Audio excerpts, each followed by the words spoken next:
वाहिगुरु जी का खालसा वाहिगुरु जी की फतेह। Punjabi audio book YouTube channel सुन रहे सारे ਸਰੋਤਿਆਂ ਨੂੰ ਮੇਰੇ ਸੁਤੰਤਰ ਕੌਰ ਵੱਲੋਂ ਪਿਆਰ ਭਰੀ ਸਤਿ ਸ਼੍ਰੀ ਅਕਾਲ। ਅੱਜ ਅਸੀਂ ਤੂਫਾਨਾਂ ਦਾ ਸ਼ਾਹ ਸਵਾਰ ਸ਼ਹੀਦ ਕਰਤਾਰ ਸਿੰਘ ਸਰਾਭਾ ਕਿਤਾਬ ਦਾ ਅਗਲਾ ਭਾਗ ਪੜ੍ਹਨ ਜਾ ਰਹੇ ਹਾਂ। ਪੰਨਾ ਨੰਬਰ 151। ਸਾਹਿਤਕ ਬਿੰਬਾਂ ਅਤੇ ਰੂਪਕਾਂ ਦੀ ਮਹੱਤਤਾ। ਕਿਸੇ ਵਰਗ ਨੂੰ ਲੜਨ ਲਈ ਪ੍ਰੇਰਿਤ ਕਰਨ ਵਾਸਤੇ ਜਿਸ ਤਰ੍ਹਾਂ ਉਸ ਵਿਸ਼ੇਸ਼ ਵਰਗ ਦੇ ਸਮਕਾਲੀ ਦੌਰ ਅੰਦਰ ਭਖੇ ਹੋਏ ਠੋਸ ਮੁੱਦੇ ਉਭਾਰਨੇ ਅਤੀ ਜ਼ਰੂਰੀ ਹੁੰਦੇ ਹਨ, ਉਵੇਂ ਹੀ ਪ੍ਰਚਾਰ ਨੂੰ ਵਧੇਰੇ ਅਸਰਦਾਰ ਬਣਾਉਣ ਲਈ ਲਿਖਤਾਂ ਅੰਦਰ ਭਾਵੁਕ ਰੰਗਤ ਵਾਲੇ ਉਤੇਜਕ ਸ਼ਬਦਾਂ, ਬਿੰਬ, ਪ੍ਰਤੀਕ, ਰੂਪਕ ਆਦਿ ਦੀ ਵਰਤੋਂ ਕੀਤੀ ਜਾਂਦੀ ਹੈ। ਇਸ ਗੱਲ ਤੋਂ ਵੀ ਕਿਸੇ ਲਹਿਰ ਦਾ ਵਰਗ ਵਿਸ਼ੇਸ਼ ਲੱਛਣ ਪਛਾਣਿਆ ਜਾ ਸਕਦਾ ਹੈ। ਜਦੋਂ ਭਾਵੁਕ ਰੰਗਤ ਵਾਲੇ ਉਤੇਜਕ ਸ਼ਬਦ ਵਾਰ-ਵਾਰ ਦੁਹਰਾਏ ਜਾਂਦੇ ਹਨ, ਉਹ ਅਚੇਤਨ ਵਿੱਚੋਂ ਦੱਬੀਆਂ ਇੱਛਾਵਾਂ, ਪ੍ਰਵਿਰਤੀਆਂ ਅਤੇ ਭਾਵਨਾਵਾਂ ਨੂੰ ਅਛੋਪਲੇ ਹੀ ਛੇੜ ਦਿੰਦੇ ਹਨ। ਗਦਰੀਆਂ ਨੇ ਦੱਬੀਆਂ ਸੁੱਤੀਆਂ ਪਈਆਂ ਭਾਵਨਾਵਾਂ ਨੂੰ ਛੇੜਨ ਲਈ ਕਿਹੜੇ ਪ੍ਰਤੀਕਾਂ ਦੀ ਵਰਤੋਂ ਸਭ ਨਾਲੋਂ ਵੱਧ ਕੀਤੀ। ਇਸ ਤੋਂ ਲਹਿਰ ਦਾ ਸਿੱਖ ਪ੍ਰਧਾਨ ਲੱਛਣ ਸਾਫ਼ ਪ੍ਰਗਟ ਹੋ ਜਾਂਦਾ ਹੈ। ਡਾਕਟਰ ਕਾਰਲ ਗੁਸਾਫ ਯੁੰਗ ਅਨੁਸਾਰ ਕਲਾਤਮਿਕ ਬਿੰਬ ਸਮੂਹਿਕ ਅਚੇਤਨ ਅੰਦਰ ਆਦਿਮ ਰੂਪਾਂ ਦੀ ਸੂਰਤ ਵਿੱਚ ਮੌਜੂਦ ਹੁੰਦੇ ਹਨ। ਉੱਥੋਂ ਹੀ ਬਾਹਰ ਨਿਕਲ ਕੇ ਇਹ ਵੱਖ-ਵੱਖ ਰੂਪਾਂ ਵਿੱਚ ਅਭਿਵਿਅਕਤ ਹੁੰਦੇ ਹਨ। ਇਹ ਆਦਿਮ ਰੂਪ ਐਸੇ ਅਚੇਤ ਆਦਿਮ ਬਿੰਬ ਹੁੰਦੇ ਹਨ ਜੋ ਸਾਡੇ ਪਿਤਰਾਂ ਦੇ ਨਸਲੀ ਤਜਰਬੇ ਵਿੱਚ ਬਾਰ-ਬਾਰ ਦੁਹਰਾਏ ਜਾਣ ਕਾਰਨ ਸਾਡੇ ਉਸ ਮਾਨਸਿਕ ਵਿਰਸੇ ਦਾ ਭਾਗ ਬਣ ਗਏ ਹਨ ਜੋ ਸਾਡੇ ਦਿਮਾਗ ਦੀ ਬਣਤਰ ਦਾ ਅੰਗ ਹੋ ਗਏ ਹਨ। ਇਸੇ ਕਾਰਨ ਇਹ ਆਦਿਮ ਰੂਪ ਪੀੜ੍ਹੀਓਂ ਪੀੜ੍ਹੀ ਚੱਲਦੇ ਆਏ ਹਨ। ਇਹ ਮਨੁੱਖ ਦੇ ਕੇਂਦਰੀ ਅਨੁਭਵਾਂ ਦਾ ਮੁੱਢ ਕਦੀਮੀ ਸਰੂਪ ਹਨ ਅਤੇ ਹਰ ਉਸ ਕਲਾਤਮਿਕ ਸਿਰਜਣਾ ਦਾ ਮੂਲਾਧਾਰ ਬਣਦੇ ਹਨ ਜੋ ਭਾਵੁਕ ਮਹੱਤਤਾ ਦੀ ਧਾਰਨੀ ਹੁੰਦੀ ਹੈ। ਇੱਕ ਪਾਸੇ ਇਹ ਕਵੀ ਕਲਾਕਾਰ ਦੇ ਸਮੂਹਿਕ ਅਚੇਤਨ ਦਾ ਭਾਗ ਹੁੰਦੇ ਹਨ ਅਤੇ ਉੱਥੋਂ ਉਸ ਦੀ ਸਿਰਜਣਾ ਵਿੱਚ ਬਿੰਬਾਂ, ਰੂਪਕਾਂ, ਵਿਸ਼ਿਆਂ ਦੇ ਰੂਪ ਵਿੱਚ ਪ੍ਰਗਟ ਹੁੰਦੇ ਹਨ, ਤਾਂ ਦੂਜੇ ਪਾਸੇ ਇਹ ਪਾਠਕ ਦੇ ਵੀ ਸਮੂਹਿਕ ਅਚੇਤਨ ਦਾ ਭਾਗ ਹੋਣ ਕਰਕੇ ਉਸ ਅੰਦਰ ਵੀ ਉਹ ਭਾਵੁਕ ਗਮਕਾਂ ਪੈਦਾ ਕਰਨ ਦੇ ਸਮਰੱਥ ਹੋ ਜਾਂਦੇ ਹਨ ਜੋ ਕਵੀ ਕਲਾਕਾਰ ਦੇ ਮਨ ਵਿੱਚ ਸਿਰਜਣ ਦੇ ਪਲਾਂ ਵਿੱਚ ਸਾਕਾਰ ਹੋਈਆਂ। ਡਾਕਟਰ ਨੇਕੀ ਅਨੁਸਾਰ ਸਾਹਿਤਕ ਪ੍ਰਤੀਕ ਇੱਕ ਪਾਸੇ ਤਾਂ ਸਾਡੇ ਚੇਤਨ ਜੀਵਨ ਨਾਲ ਸੰਬੰਧਿਤ ਹੁੰਦੇ ਹਨ ਅਤੇ ਸਾਡੀ ਨਿੱਤ ਦੀ ਜ਼ਿੰਦਗੀ ਦੇ ਅਨੁਭਵਾਂ ਉੱਪਰ ਆਧਾਰਿਤ ਹੁੰਦੇ ਹਨ, ਦੂਜੇ ਪਾਸੇ ਇਹਨਾਂ ਦਾ ਪ੍ਰਬਲ ਵਿਸਤਾਰ ਸਾਡੇ ਚੇਤਨ ਦੀਆਂ ਡੂੰਘਾਣਾਂ ਅੰਦਰ ਹੁੰਦਾ ਹੈ। ਇਹੋ ਕਾਰਨ ਹੈ ਕਿ ਕਿਸੇ ਵੀ ਪ੍ਰਤੀਕ ਦਾ ਸੰਪੂਰਨ ਅਰਥ ਉਸ ਦੇ ਅਚੇਤਨ ਸੰਬੰਧਾਂ ਦੇ ਗਿਆਨ ਵਜੋਂ ਸਮਝਿਆ ਨਹੀਂ ਜਾ ਸਕਦਾ। ਜਦ ਵੀ ਕਿਸੇ ਭਾਵ ਦਾ ਕਿਸੇ ਪ੍ਰਤੀਤ ਨਾਲ ਮੇਲ ਹੁੰਦਾ ਹੈ, ਕੋਈ ਨਾ ਕੋਈ ਆਦਿਮ ਬਿੰਬ ਉਡੀਕ ਵਿੱਚ ਖਲੋਤਾ ਹੁੰਦਾ ਹੈ। ਆਦਿਮ ਬਿੰਬਾਂ ਨਾਲ ਮਨ ਦਾ ਸੰਬੰਧ ਜੋੜੀਏ ਤਾਂ ਉਹ ਮਨ ਨੂੰ ਅਸਥਿਰਤਾ ਵਿੱਚੋਂ ਕੱਢ ਕੇ ਉਸ ਦੀਆਂ ਬੇਡੋਲ ਪ੍ਰੇਰਨਾਵਾਂ ਦਾ ਰੁਖ ਬਦਲ ਦਿੰਦੇ ਹਨ ਅਤੇ ਚੇਤਨਾ ਨੂੰ ਰਾਹੇ ਪਾ ਜਾਂਦੇ ਹਨ। ਜਦੋਂ ਅਸੀਂ ਗਦਰ ਪਾਰਟੀ ਦੀ ਪ੍ਰਚਾਰ ਸਮੱਗਰੀ ਉੱਤੇ ਨਜ਼ਰ ਮਾਰਦੇ ਹਾਂ ਤਾਂ ਇਸ ਅੰਦਰ ਵਰਤੇ ਗਏ ਸਾਹਿਤਕ ਪ੍ਰਤੀਕਾਂ ਦਾ ਸਿੱਖ ਖਾਸਾ ਸਵੈ ਉਜਾਗਰ ਹੋ ਜਾਂਦਾ ਹੈ। ਖੰਡਾ ਪਕੜ ਵੀਰੋ ਹੋ ਕੇ ਸਿੰਘ ਸੂਰੇ, ਦਿੰਦੇ ਜ਼ੁਲਮਾਂ ਦੀਆਂ ਸਫਾਂ ਗਾਲ ਕਿਉਂ ਨਹੀਂ। ਜੇਕਰ ਸਿੰਘ ਹਾਂ ਸਿੰਘਾਂ ਦੀ ਨਸਲ ਵਿੱਚੋਂ, ਸਾਡੇ ਵਿੱਚ ਸਿੰਘਾਂ ਵਾਲੀ ਚਾਲ ਕਿਉਂ ਨਹੀਂ। ਅੰਗ ਅੰਗ ਕੱਟੇ ਪਿਆਰੀ ਕੌਮ ਬਦਲੇ, ਝੱਲੇ ਦੁੱਖ ਅਤੇ ਦੁੱਖ ਕਮਾਲ ਕਿਉਂ ਨਹੀਂ। ਚੜ੍ਹੇ ਚਰਖੜੀਆਂ ਤੇ ਤੂੰਬੇ ਜਿਸਮ ਹੋਇਆ, ਭਾਰਤ ਵਰਸ਼ ਦੇ ਉਹ ਨੌ ਨਿਹਾਲ ਕਿਉਂ ਨਹੀਂ। ਜਿਉਂਦੀ ਜਾਨ ਖੋਪਰ ਲਾਹੇ ਸਿਰਾਂ ਉੱਤੋਂ, ਦਿਸਣ ਅੱਜ ਬੇਕੀਮਤੀ ਲਾਲ ਕਿਉਂ ਨਹੀਂ। ਗਦਰ ਲਹਿਰ ਦੀ ਵਾਰਤਕ ਅਤੇ ਕਵਿਤਾ ਵਿੱਚ ਵਰਤੇ ਗਏ ਜ਼ਿਆਦਾਤਰ ਸੰਕੇਤ ਚਿੰਨ੍ਹ ਸਿੱਖ ਧਰਮ, ਇਤਿਹਾਸ ਅਤੇ ਵਿਰਸੇ ਵਿੱਚ ਗੁੜਚ ਹਨ। ਲੇਖਾਂ ਅਤੇ ਕਵਿਤਾਵਾਂ ਅੰਦਰ ਗੁਰੂ ਦੇ ਲਾਲਾਂ, ਬਾਬਾ ਬੰਦਾ ਸਿੰਘ ਬਹਾਦਰ, ਸ਼ਹੀਦ ਬਾਬਾ ਦੀਪ ਸਿੰਘ, ਸਰਦਾਰ ਹਰੀ ਸਿੰਘ ਨਲੂਆ, ਅਕਾਲੀ ਫੂਲਾ ਸਿੰਘ, ਸ਼ਾਮ ਸਿੰਘ ਅਟਾਰੀ ਵਾਲੇ, ਸ਼ੇਰੇ ਪੰਜਾਬ ਮਹਾਰਾਜਾ ਰਣਜੀਤ ਸਿੰਘ ਅਤੇ ਆਖਰੀ ਸਿੱਖ महाराजा दलीप सिंह आदि नावां दी बिंबां दे रूप विच वरतों आम कीती गई है।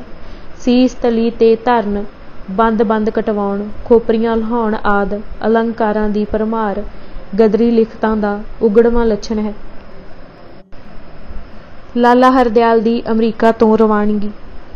लाला हरदयाल अमरीकी सरकार दे मामले विच बहुत सोगवीं पहुंच अपना के चलदा सी। ਉਹ ਅਮਰੀਕੀ ਸਰਕਾਰ ਦੀ ਬੇਵਜ੍ਹਾ ਨਾਰਾਜ਼ਗੀ ਸਹੇੜਨ ਤੋਂ ਪੂਰਾ ਗੁਰੇਜ਼ ਕਰਦਾ ਸੀ। ਉਹ ਅਖਬਾਰ ਵਿੱਚ ਛਪਣ ਵਾਲੀ ਹਰ ਲਿਖਤ ਬਾਰੇ ਪਹਿਲਾਂ ਵਕੀਲਾਂ ਨਾਲ ਲੋੜੀਂਦਾ ਸਲਾਹ ਮਸ਼ਵਰਾ ਕਰਦਾ ਸੀ। ਉਸ ਦਾ ਇਹ ਪੂਰਾ ਯਤਨ ਹੁੰਦਾ ਸੀ ਕਿ ਅਮਰੀਕੀ ਕਾਨੂੰਨ ਤੋਂ ਬਾਹਰ ਕੋਈ ਕੰਮ ਨਾ ਕੀਤਾ ਜਾਵੇ। ਜਿੰਨਾ ਚਿਰ ਤੱਕ ਉਸ ਦੇ ਅਮਰੀਕਾ ਅੰਦਰ 3 ਸਾਲ ਪੂਰੇ ਨਹੀਂ ਹੋਏ ਸਨ, ਉਹਨਾਂ ਚਿਰ ਉਹ ਹਰ ਕਦਮ ਸੰਭਾਲ ਕੇ ਚੁੱਕਦਾ ਰਿਹਾ। ਉਹ ਸੁਚੇਤ ਰੂਪ ਵਿੱਚ ਅਮਰੀਕੀ ਸਰਕਾਰ ਦੀ ਖਰਵੀਂ ਆਲੋਚਨਾ ਕਰਨ ਤੋਂ ਪਰਹੇਜ਼ ਕਰਦਾ ਰਿਹਾ ਅਤੇ ਉਸ ਨੇ ਆਪਣੇ ਪ੍ਰੋਪੋਗੰਡੇ ਦੀ ਧਾਰ ਬਰਤਾਨਵੀ ਸਮਾਜ ਵਿਰੁੱਧ ਸੇਧਤ ਰੱਖੀ। ਪਰ ਜਦੋਂ ਬਰਤਾਨਵੀ ਸਰਕਾਰ ਨੇ ਗਦਰ ਅਖਬਾਰ ਦੀਆਂ ਲਿਖਤਾਂ ਅਤੇ ਗਦਰ ਪਾਰਟੀ ਦੀਆਂ ਸਰਗਰਮੀਆਂ ਕਰਕੇ ਅਮਰੀਕਾ ਅੰਦਰ ਭਾਰਤੀ ਆਵਾਸੀਆਂ ਖਾਸ ਕਰਕੇ ਸਿੱਖਾਂ ਅੰਦਰ ਬਰਤਾਨਵੀ ਸਾਮਰਾਜ ਵਿਰੁੱਧ ਤਿੱਖੀ ਨਫ਼ਰਤ ਅਤੇ ਰੋਹ ਦਾ ਮਾਹੌਲ ਪੈਦਾ ਹੁੰਦਾ ਦੇਖਿਆ ਤਾਂ ਉਸ ਨੇ ਅਮਰੀਕੀ ਸਰਕਾਰ ਉੱਤੇ ਗਦਰ ਪਾਰਟੀ ਨੂੰ ਲਗਾਮ ਪਾਉਣ ਲਈ ਰਾਜਸੀ ਦਬਾਅ ਪਾਉਣਾ ਸ਼ੁਰੂ ਕਰ ਦਿੱਤਾ ਸੀ। ਬਰਤਾਨਵੀ ਹਾਕਮ ਸਾਰੇ ਮਸਲੇ ਦੀ ਜੜ ਲਾਲਾ ਹਰਦਿਆਲ ਨੂੰ ਸਮਝਦੇ ਸਨ। ਉਹਨਾਂ ਦਾ ਵਿਚਾਰ ਸੀ ਕਿ ਜੇਕਰ ਅਮਰੀਕੀ ਸਰਕਾਰ ਉਸ ਨੂੰ ਅਮਰੀਕਾ 'ਚੋਂ ਡਿਪੋਰਟ ਕਰਕੇ ਭਾਰਤ ਭੇਜ ਦੇਵੇ ਤਾਂ ਅਮਰੀਕਾ ਅੰਦਰ ਗਦਰ ਪਾਰਟੀ ਦਾ ਸਾਰਾ ਕੰਮ ਠੱਪ ਹੋ ਜਾਵੇਗਾ। ਅਮਰੀਕੀ ਅਤੇ ਬਰਤਾਨਵੀ ਹਕੂਮਤਾਂ ਵਿਚਕਾਰ ਉਸ ਨੂੰ ਡਿਪੋਰਟ ਕਰਨ ਬਾਰੇ ਅੰਦਰ ਖਾਤੇ ਸਹਿਮਤੀ ਹੋ ਚੁੱਕੀ ਸੀ। ਲਾਲਾ ਹਰਦਿਆਲ ਨੂੰ ਇਸ ਦੀ ਸੂਹ ਮਿਲ ਗਈ ਸੀ। ਇਸ ਕਰਕੇ ਉਸ ਨੇ 9 ਜਨਵਰੀ 1914 ਨੂੰ ਸਾਨ ਫਰਾਂਸਿਸਕੋ ਦੀ ਇੱਕ ਅਦਾਲਤ ਵਿੱਚ ਅਮਰੀਕੀ ਨਾਗਰਿਕਤਾ ਲਈ ਅਰਜ਼ੀ ਦੇਣ ਦੀ ਇਜਾਜ਼ਤ ਮੰਗੀ। ਇਸ ਨਾਲ ਉਹ ਡੈਪੋਟੇਸ਼ਨ ਤੋਂ ਬਚ ਸਕਦਾ ਸੀ। ਉਦੋਂ ਤੱਕ ਉਸ ਦੇ ਅਮਰੀਕਾ ਅੰਦਰ 3 ਸਾਲ ਪੂਰੇ ਹੋ ਗਏ ਸਨ। ਇਸੇ ਦੌਰਾਨ ਲਾਲਾ ਹਰਦਿਆਲ ਨੂੰ ਅਮਰੀਕਾ ਤੋਂ ਡਿਪੋਰਟ ਕਰਨ ਦੀ ਯੋਜਨਾ ਨੂੰ ਨੇਪਰੇ ਚਾੜ੍ਹਨ ਲਈ ਸਾਨ ਫਰਾਂਸਿਸਕੋ ਅੰਦਰਲੇ ਬਰਤਾਨਵੀ ਦੂਤਾਵਾਸ ਨੇ ਉਸ ਵਿਰੁੱਧ ਰਸਮੀ ਰੂਪ ਵਿੱਚ ਸ਼ਿਕਾਇਤ ਦਰਜ ਕਰਵਾ ਦਿੱਤੀ, ਜਿਸ ਕਰਕੇ ਉਸ ਦੀ ਗ੍ਰਿਫਤਾਰੀ ਲਈ ਵਾਰੰਟ ਜਾਰੀ ਹੋ ਗਏ। ਉਸ ਉੱਤੇ ਅਨਾਰਕਿਸਟ ਹੋਣ ਦਾ ਇਲਜ਼ਾਮ ਲਾਇਆ ਗਿਆ ਅਤੇ ਇਹ ਕਿਹਾ ਗਿਆ ਕਿ ਉਹ ਹਥਿਆਰਬੰਦ ਤਾਕਤ ਨਾਲ ਅਮਰੀਕੀ ਸਰਕਾਰ ਅਤੇ ਹੋਰਨਾਂ ਸਰਕਾਰਾਂ ਦਾ ਤਖਤਾ ਪਲਟਾਉਣ ਦੀਆਂ ਸਾਜ਼ਿਸ਼ਾਂ ਰਚ ਰਿਹਾ ਸੀ। ਉੱਧਰ ਗਦਰ ਪਾਰਟੀ ਦੇ ਆਗੂ ਵੀ ਅਮਰੀਕੀ ਅਤੇ ਬਰਤਾਨਵੀ ਸਰਕਾਰਾਂ ਦੀਆਂ ਚਾਲਾਂ ਉੱਤੇ ਤਿੱਖੀ ਨਜ਼ਰ ਰੱਖ ਰਹੇ ਸਨ। ਉਹਨਾਂ ਨੇ ਲਾਲਾ ਹਰਦਿਆਲ ਨੂੰ ਦਰਪੇਸ਼ ਖਤਰੇ ਨੂੰ ਭਾਂਪਦੇ ਹੋਏ ਉਸ ਦੀ ਸੁਰੱਖਿਆ ਦੇ ਉਚੇਚੇ ਇੰਤਜ਼ਾਮ ਕਰ ਲਏ ਸਨ। ਲਾਲਾ ਹਰਦਿਆਲ ਨੂੰ ਇਕੱਲਿਆਂ ਆਸ਼ਰਮ ਤੋਂ ਬਾਹਰ ਕਦੀ ਨਹੀਂ ਸੀ ਜਾਣ ਦਿੱਤਾ ਗਿਆ। ਉਸ ਦੀ ਜਾਣਕਾਰੀ ਤੋਂ ਬਿਨਾਂ ਹੀ 2 ਜੁਝਾਰੂ ਭਾਈ ਹਰਨਾਮ ਸਿੰਘ ਕੋਟਲਾ ਅਤੇ ਭਾਈ ਕਰਤਾਰ ਸਿੰਘ ਸਰਾਭਾ ਸਦਾ ਪਿਸਤੌਲ ਭਰ ਕੇ ਉਸ ਦੇ ਮਗਰ ਜਾਂ ਖੱਬੇ ਸੱਜੇ ਰਹਿੰਦੇ ਸਨ। ਲਾਲਾ ਹਰਦਿਆਲ ਨੂੰ ਇਸ ਗੱਲ ਦਾ ਘੱਟ ਵੱਧ ਹੀ ਪਤਾ ਹੁੰਦਾ ਸੀ ਕਿ 2 ਸਿਰਲੱਥ ਸੂਰਮੇ ਉਸ ਦੀ ਜਾਨ ਦੀ ਰਾਖੀ ਲਈ ਹਮੇਸ਼ਾ ਪਰਛਾਵੇਂ ਦੀ ਤਰ੍ਹਾਂ ਉਸ ਦੇ ਨਾਲ ਰਹਿੰਦੇ ਸਨ। 25 ਮਾਰਚ ਨੂੰ ਸ਼ਾਮ ਦੇ 7 ਵਜੇ ਉਸ ਨੇ ਸਾਨ ਫਰਾਂਸਿਸਕੋ ਦੇ ਇੱਕ ਹਾਲ ਵਿੱਚ ਸਮਾਜਵਾਦੀਆਂ ਦੀ ਸਭਾ ਨੂੰ ਸੰਬੋਧਨ ਕਰਨ ਜਾਣਾ ਸੀ। ਇਤਫਾਕ ਵਸ ਉਸ ਦਿਨ ਬਾਬਾ ਸੋਹਣ ਸਿੰਘ ਭਕਨਾ ਵੀ ਕਿਸੇ ਜ਼ਰੂਰੀ ਕੰਮ ਲਈ ਦਫ਼ਤਰ ਵਿੱਚ ਆਏ ਹੋਏ ਸਨ। ਲਾਲਾ ਹਰਦਿਆਲ ਨੇ ਉਹਨਾਂ ਨੂੰ ਵੀ ਸਭਾ ਵਿੱਚ ਆਉਣ ਦੀ ਉਚੇਚੀ ਬੇਨਤੀ ਕੀਤੀ, ਜਿਸ ਕਰਕੇ ਬਾਬਾ ਭਕਨਾ ਵੀ ਉਹਨਾਂ ਦੇ ਨਾਲ ਹੀ ਹੋ ਤੁਰੇ। ਉੱਥੇ ਜੋ ਹੋਇਆ ਉਸ ਦਾ ਵਰਣਨ ਬਾਬਾ ਜੀ ਨੇ ਇੰਜ ਕੀਤਾ ਹੈ। ਉਸ ਦਿਨ ਭਾਈ ਹਰਦਿਆਲ ਅਮਰੀਕਨਾਂ ਦੀ ਇੱਕ ਇਕੱਤਰਤਾ ਵਿੱਚ 7 ਵਜੇ ਲੈਕਚਰ ਦੇਣ ਜਾ ਰਹੇ ਸਨ। ਜਦੋਂ ਭਾਈ ਹਰਦਿਆਲ ਅਤੇ ਦੂਜੇ ਸਾਥੀ ਦੇਸ਼ ਭਗਤ ਟ੍ਰੈਮ ਕਾਰ ਤੋਂ ਉਤਰ ਕੇ ਉਸ ਮਕਾਨ ਪਰ ਚੜ੍ਹਨ ਲੱਗੇ ਜਿੱਥੇ ਇਕੱਠੇ ਹੋਣਾ ਸੀ ਤਾਂ ਫੌਰਨ ਪੁਲਿਸ ਦੀ ਮੋਟਰ ਆ ਖੜੀ ਹੋਈ। ਇੱਕ ਪੁਲਸੀਏ ਨੇ ਭਾਈ ਹਰਦਿਆਲ ਨੂੰ ਵਾਰੰਟ ਦਿਖਾ ਕੇ ਆਖਿਆ ਕਿ ਕਿਰਪਾ ਕਰਕੇ ਸਾਡੇ ਨਾਲ ਰਤਾ ਥਾਣੇ ਤੱਕ ਚੱਲੋ। ਪੁਲਿਸ ਵਾਲੇ ਭਾਈ ਹਰਦਿਆਲ ਨੂੰ ਆਪਣੀ ਮੋਟਰ ਵਿੱਚ ਬਿਠਾਉਣ ਹੀ ਲੱਗੇ ਸਨ ਕਿ ਦੇਸ਼ ਭਗਤਾਂ ਨੇ ਝੱਟ ਜੇਬਾਂ 'ਚੋਂ ਪਿਸਤੌਲ ਕੱਢ ਲਈ ਅਤੇ ਮਾਰਨ ਲਈ ਤਿਆਰ ਹੋ ਗਏ। ਭਾਈ ਕਰਤਾਰ ਸਿੰਘ ਨੂੰ ਮੈਂ ਅੱਖ ਦੀ ਸੈਨਤ ਨਾਲ ਨਾ ਰੋਕਦਾ ਤਾਂ ਕਿਸੇ ਦਾ ਕੌਡਾ ਜ਼ਰੂਰ ਚਿੱਤ ਕਰ ਦਿੰਦਾ। ਇਸ ਉਦਮ ਨੂੰ ਦੇਖਦੇ ਪੁਲਿਸ ਵਾਲੇ ਸਮਝ ਗਏ ਕਿ ਜੇ ਇਸ ਮੌਕੇ ਭਾਈ ਹਰਦਿਆਲ ਨੂੰ ਹੱਥ ਪਾਇਆ ਤਾਂ ਜ਼ਰੂਰ ਕਈ ਜਾਨਾਂ ਜਾਣਗੀਆਂ। ਇਹ ਸੋਚ ਕੇ ਪੁਲਿਸ ਨੇ ਭਾਈ ਹਰਦਿਆਲ ਨੂੰ ਕਿਹਾ ਕਿ ਆਪ ਵਾਰੰਟ ਪਰ ਸਹੀ ਪਾ ਦਿਓ ਅਤੇ ਭਲਕੇ ਅਦਾਲਤ ਵਿੱਚ ਹਾਜ਼ਰ ਹੋ ਕੇ ਮੁਕੱਦਮੇ ਦੇ ਫੈਸਲੇ ਹਾਜ਼ਰ ਜ਼ਮਾਨਤ ਕਰ ਦਿਓ। ਭਾਈ ਹਰਦਿਆਲ ਨੇ ਵਾਰੰਟ ਪਰ ਦਸਖਤ ਕੀਤੇ ਅਤੇ ਪੁਲਿਸ ਮੁੜ ਗਈ। ਅਗਲੇ ਦਿਨ ਲਾਲਾ ਹਰਦਿਆਲ ਏਂਜਲ ਆਈਲੈਂਡ ਵਿਖੇ ਇਮੀਗ੍ਰੇਸ਼ਨ ਸੈਂਟਰ, ਜਿੱਥੇ ਉਸ ਦੀ ਸੁਣਵਾਈ ਹੋਣੀ ਸੀ, ਪਹੁੰਚਿਆ। ਉਸ ਨੂੰ ਨੈਤਿਕ ਹਮਾਇਤ ਜਤਾਉਣ ਲਈ 200 ਦੇ ਕਰੀਬ ਭਾਰਤੀ ਅਤੇ ਕੁਝ ਗੋਰੇ ਉੱਥੇ ਪਹੁੰਚੇ। 3 ਘੰਟੇ ਉਸ ਦੀ ਤਫਤੀਸ਼ ਹੁੰਦੀ ਰਹੀ। ਉਸ ਨੂੰ ਵਕੀਲ ਕਰਨ ਦੀ ਆਗਿਆ ਨਾ ਦਿੱਤੀ ਗਈ। ਇਮੀਗ੍ਰੇਸ਼ਨ ਅਧਿਕਾਰੀ ਫਰੈਂਕ ਐਨ ਸਵੋਰਥ ਨੇ ਹਰਦਿਆਲ ਨੂੰ ਉਸ ਦੇ ਵਿਚਾਰਾਂ ਅਤੇ ਸਰਗਰਮੀਆਂ ਨਾਲ ਸੰਬੰਧਿਤ ਬਹੁਤ ਸਾਰੇ ਸਵਾਲ ਪੁੱਛੇ। ਲਾਲਾ ਹਰਦਿਆਲ ਨੇ ਸਾਰੇ ਸਵਾਲਾਂ ਦੇ ਜਵਾਬ ਧੜੱਲੇ ਨਾਲ ਦਿੱਤੇ। ਉਸ ਨੇ ਕਿਹਾ, ਬਰਤਾਨਵੀ ਸਾਮਰਾਜ ਆਇਰਲੈਂਡ, ਭਾਰਤ ਅਤੇ ਮਿਸਰ ਦੇ ਲੱਖਾਂਖੂ ਲੋਕਾਂ ਦਾ ਖੂਨ ਚੂਸ ਰਿਹਾ ਹੈ। ਉਸ ਨੇ ਅਨਾਰਕਿਸਟ ਅਤੇ ਹਿੰਸਾ ਦਾ ਹਮਾਇਤੀ ਹੋਣ ਤੋਂ ਇਨਕਾਰ ਕਰਦਿਆਂ ਕਿਹਾ ਕਿ ਉਹ ਪ੍ਰਚਾਰ ਦੇ ਜ਼ਰੀਏ ਲੋਕਾਂ ਨੂੰ ਜਾਗਰੂਕ ਕਰਨ ਦਾ ਹਾਮੀ ਹੈ। ਜਦੋਂ ਉਸ ਨੂੰ ਇਹ ਕਿਹਾ ਗਿਆ ਕਿ ਤੂੰ ਬਰਤਾਨਵੀ ਸਰਕਾਰ ਨੂੰ ਉਲਟਾਉਣ ਲਈ ਅਮਰੀਕਾ ਅਤੇ ਸਾਨ ਫਰਾਂਸਿਸਕੋ ਨੂੰ ਅੱਡਾ ਬਣਾਇਆ ਹੋਇਆ ਹੈ, ਤਾਂ ਉਸ ਨੇ ਠੋਕ ਵਜਾ ਕੇ ਉੱਤਰ ਦਿੱਤਾ, ਹਾਂ, ਇਸੇ ਮੰਤਵ ਲਈ ਮੈਂ ਇੱਥੇ ਹਾਂ। ਜੇ ਮੈਂ ਇਹ ਕੰਮ ਇੱਥੇ ਰਹਿ ਕੇ ਨਾ ਕਰ ਸਕਿਆ ਤਾਂ ਮੈਂ ਕਿਸੇ ਹੋਰ ਦੇਸ਼ ਨੂੰ ਚਲਾ ਜਾਵਾਂਗਾ। ਉਸ ਨੇ ਰੋਸ ਜ਼ਾਹਿਰ ਕਰਦਿਆਂ ਅਮਰੀਕੀ ਸਰਕਾਰ ਉੱਤੇ ਇਹ ਇਲਜ਼ਾਮ ਲਾਇਆ ਕਿ ਉਹ ਇਸ ਵੇਲੇ ਘਿਰਨਤ ਬਰਤਾਨੀਆ ਦੇ ਹੇਠਾਂ ਲੱਗ ਗਈ ਹੈ, ਜਿਸ ਕਰਕੇ ਮੇਰੀ ਗ੍ਰਿਫਤਾਰੀ ਹੋਈ। ਡੈਮੋਕ੍ਰੈਟਿਕ ਪ੍ਰਸ਼ਾਸਨ ਇੰਗਲੈਂਡ ਦੀਆਂ ਜੁੱਤੀਆਂ ਚੱਟ ਰਿਹਾ ਹੈ। 2 ਦਿਨਾਂ ਬਾਅਦ ਉਸ ਨੂੰ $1000 ਦੀ ਨਕਦ ਜ਼ਮਾਨਤ ਲੈ ਕੇ ਛੱਡ ਦਿੱਤਾ ਗਿਆ। ਪਰ ਲਾਲਾ ਹਰਦਿਆਲ ਦੇ ਕਈ ਅਮਰੀਕਨ ਮਿੱਤਰਾਂ ਨੇ ਅਮਰੀਕਾ ਸਰਕਾਰ ਉੱਤੇ ਬਰਤਾਨਵੀ ਸਰਕਾਰ ਦੇ ਵੱਧਦੇ ਪ੍ਰਭਾਵਾਂ ਨੂੰ ਦੇਖਦੇ ਇਹ ਸਲਾਹ ਦਿੱਤੀ ਕਿ ਉਸ ਦਾ ਹੁਣ ਅਮਰੀਕਾ ਵਿੱਚ ਰਹਿਣਾ ਖਤਰੇ ਤੋਂ ਖਾਲੀ ਨਹੀਂ। ਬਾਬਾ ਭਕਨਾ ਜੀ ਦੇ ਮੁਤਾਬਿਕ ਲਾਲਾ ਹਰਦਿਆਲ ਨੇ ਇਹ ਮਾਮਲਾ ਗਦਰ ਪਾਰਟੀ ਦੀ ਮੋਹਰੀ ਕਮੇਟੀ ਅੱਗੇ ਪੇਸ਼ ਕੀਤਾ ਅਤੇ ਸਾਰੇ ਪਹਿਲੂ ਵਿਚਾਰਨ ਤੋਂ ਬਾਅਦ ਕਮੇਟੀ ਨੇ ਵੀ ਲਾਲਾ ਜੀ ਨੂੰ ਅਮਰੀਕਾ ਤੋਂ ਬਚ ਕੇ ਕੱਢ ਦੇਣਾ ਹੀ ਯੋਗ ਸਮਝਿਆ। ਪਾਰਟੀ ਨੇ ਉਸ ਦੇ ਸਫ਼ਰ ਦੇ ਖਰਚ ਅਤੇ ਜ਼ਰੂਰੀ ਸਮਾਨ ਦਾ ਪੂਰਾ ਪ੍ਰਬੰਧ ਕਰ ਦਿੱਤਾ ਅਤੇ ਨਕਦ ਡਾਲਰ ਵੀ ਕਾਫੀ ਦੇ ਦਿੱਤੇ। ਜ਼ਮਾਨਤ ਵਾਲਾ $1000 ਵੀ ਅਦਾਲਤ ਵਿੱਚ ਹੀ ਛੱਡ ਦਿੱਤਾ। ਸੋ ਇਸ ਤਰ੍ਹਾਂ ਪਾਰਟੀ ਨੇ ਲਾਲਾ ਹਰਦਿਆਲ ਨੂੰ ਸੰਪੂਰਨ ਸੁਰੱਖਿਆ ਦੇ ਨਾਲ ਅਮਰੀਕਾ ਤੋਂ ਸਵਿਟਜ਼ਰਲੈਂਡ ਘੱਲ ਦਿੱਤਾ। ਜਾਣ ਲੱਗਿਆਂ ਉਸ ਨੇ ਬਾਬਾ ਭਕਨਾ ਜੀ ਨੂੰ ਇਹ ਜ਼ਰੂਰੀ ਤਾਕੀਦ ਕਰ ਦਿੱਤੀ ਕਿ ਰਾਮ ਚੰਦਰ ਜੋ ਆਸ਼ਰਮ ਵਿੱਚ ਰਹਿੰਦਾ ਏ, ਤਿਆਗੀ ਬੰਦਾ ਨਹੀਂ ਹੈ। ਆਪ ਨੇ ਉਸ ਦਾ ਖਿਆਲ ਰੱਖਣਾ। ਇਸ ਤਰ੍ਹਾਂ ਲਾਲਾ ਹਰਦਿਆਲ ਨੇ ਨਵੰਬਰ ਦੇ ਸ਼ੁਰੂ ਤੋਂ ਲੈ ਕੇ ਮਾਰਚ ਦੇ ਅੰਤ ਤੱਕ ਤਕਰੀਬਨ 5 ਮਹੀਨੇ ਦਫ਼ਤਰ ਵਿੱਚ ਰਹਿ ਕੇ ਅਖਬਾਰ ਦਾ ਕੰਮ ਕੀਤਾ। ਵਿੱਚ ਉਹ ਵੱਖ-ਵੱਖ ਥਾਵਾਂ ਤੇ ਜਾ ਕੇ ਪਾਰਟੀ ਦੀਆਂ ਸਭਾਵਾਂ ਨੂੰ ਵੀ ਸੰਬੋਧਨ ਕਰਦਾ ਰਿਹਾ। ਇਨ੍ਹਾਂ 5 ਮਹੀਨਿਆਂ ਦੌਰਾਨ ਉਸ ਨੇ ਪੂਰੀ ਤਨਦੇਹੀ ਅਤੇ ਗਰਮਜੋਸ਼ੀ ਨਾਲ ਕੰਮ ਕੀਤਾ। ਉਸ ਦੇ ਲੇਖਾਂ ਅਤੇ ਭਾਸ਼ਣਾਂ ਨੇ ਭਾਰਤੀ ਵਾਸੀਆਂ ਨੂੰ ਰਾਜਸੀ ਤਾ ਚਾੜ੍ਹਿਆ। ਉਸ ਨੇ ਦਫ਼ਤਰ ਵਿੱਚ ਦੂਸਰੇ ਵਰਕਰਾਂ ਵਾਂਗੂ ਬਹੁਤ ਹੀ ਸਾਦਾ ਅਤੇ ਸੰਜਮੀ ਜੀਵਨ ਬਤੀਤ ਕੀਤਾ। ਇਸ ਦੌਰਾਨ ਪਾਰਟੀ ਦੇ ਵਰਕਰਾਂ ਅਤੇ ਆਗੂਆਂ ਵੱਲੋਂ ਉਸ ਨੂੰ ਪੂਰਾ ਮਾਣ ਸਤਿਕਾਰ ਦਿੱਤਾ ਗਿਆ। ਪਰ ਅਮਰੀਕਾ ਤੋਂ ਵਿਦਾ ਹੋ ਜਾਣ ਬਾਅਦ ਉਸ ਨੇ ਪਾਰਟੀ ਤੋਂ ਪੂਰੀ ਤਰ੍ਹਾਂ ਮੂੰਹ ਮੋੜ ਲਿਆ। ਉਸ ਨੇ ਪਾਰਟੀ ਨਾਲ ਸੰਪਰਕ ਕਰਨ ਦਾ ਕੋਈ ਯਤਨ ਨਾ ਕੀਤਾ। ਥੋੜ੍ਹੇ ਹੀ ਚਿਰ ਬਾਅਦ ਉਸ ਦੇ ਵਿਚਾਰਾਂ ਵਿੱਚ ਵੱਡਾ ਪਲਟਾ ਆ ਗਿਆ। ਉਸ ਨੇ ਬਰਤਾਨਵੀ ਸਾਮਰਾਜ ਦਾ ਵਿਰੋਧ ਛੱਡ ਕੇ ਉਸ ਦੀ ਪ੍ਰਸ਼ੰਸਾ ਕਰਨੀ ਸ਼ੁਰੂ ਕਰ ਦਿੱਤੀ। ਉਸ ਨੇ ਧਰਮ ਨਿਰਪੱਖਤਾ ਦਾ ਮੁਖੌਟਾ ਲਾਹ ਦਿੱਤਾ ਅਤੇ ਹਿੰਦੂ ਕੱਟੜਵਾਦ ਵਿਚਾਰਧਾਰਾ ਦਾ ਨਿਰਲੱਜ ਹਮਾਇਤੀ ਬਣ ਗਿਆ। ਸਰਾਭਾ ਜਥੇਬੰਦੀ ਦੀ ਉਸਾਰੀ ਵਿੱਚ ਜੁਟਿਆ। 15 ਫਰਵਰੀ 1914 ਨੂੰ ਭਾਈ ਕਰਤਾਰ ਸਿੰਘ ਸਰਾਭਾ ਅਤੇ ਬਾਬਾ ਜਵਾਲਾ ਸਿੰਘ ਹੁਰਾਂ ਨੇ ਸਟਾਕਟਨ ਵਿਖੇ ਭਾਰੀ ਰਾਜਸੀ ਕਾਨਫਰੰਸ ਰੱਖੀ। ਅਖਬਾਰ ਵਿੱਚ ਇਸ਼ਤਿਹਾਰ ਰਾਹੀਂ ਸਾਰੇ ਅਮਰੀਕਾ ਵਿੱਚੋਂ ਦੇਸ਼ ਭਗਤਾਂ ਨੂੰ ਇਸ ਵਿੱਚ ਸ਼ਾਮਿਲ ਹੋਣ ਦੀ ਬੇਨਤੀ ਕੀਤੀ ਗਈ। ਓਰੇਗਨ ਰਿਆਸਤ ਦੇ ਸਾਰੇ ਭਾਰਤੀਆਂ ਨੇ ਬਾਬਾ ਸੋਹਣ ਸਿੰਘ ਭਕਨਾ ਅਤੇ ਭਾਈ ਕੇਸਰ ਸਿੰਘ ਠੱਠਗੜ੍ਹ ਨੂੰ ਕਾਨਫਰੰਸ ਵਿੱਚ ਸ਼ਾਮਿਲ ਹੋਣ ਲਈ ਆਪਣੇ ਨੁਮਾਇੰਦੇ ਚੁਣਿਆ। ਅਸਟੋਰੀਆ ਤੋਂ ਭਾਈ ਗਾਂਧਾ ਸਿੰਘ ਉਰਫ ਭਗਤ ਸਿੰਘ ਅਤੇ ਮੁਨਸ਼ੀ ਰਾਮ ਅਤੇ ਇੱਕ ਹੋਰ ਦੇਸ਼ ਭਗਤ ਆਪਣੀ ਖੁਸ਼ੀ ਨਾਲ ਹੀ ਕਾਨਫਰੰਸ ਵਿੱਚ ਸ਼ਾਮਿਲ ਹੋਣ ਲਈ ਤਿਆਰ ਹੋ ਗਏ। ਇਹ 5 ਆਗੂ ਸਾਨ ਫਰਾਂਸਿਸਕੋ ਹੁੰਦੇ ਹੋਏ ਸਟਾਕਟਨ ਪਹੁੰਚੇ।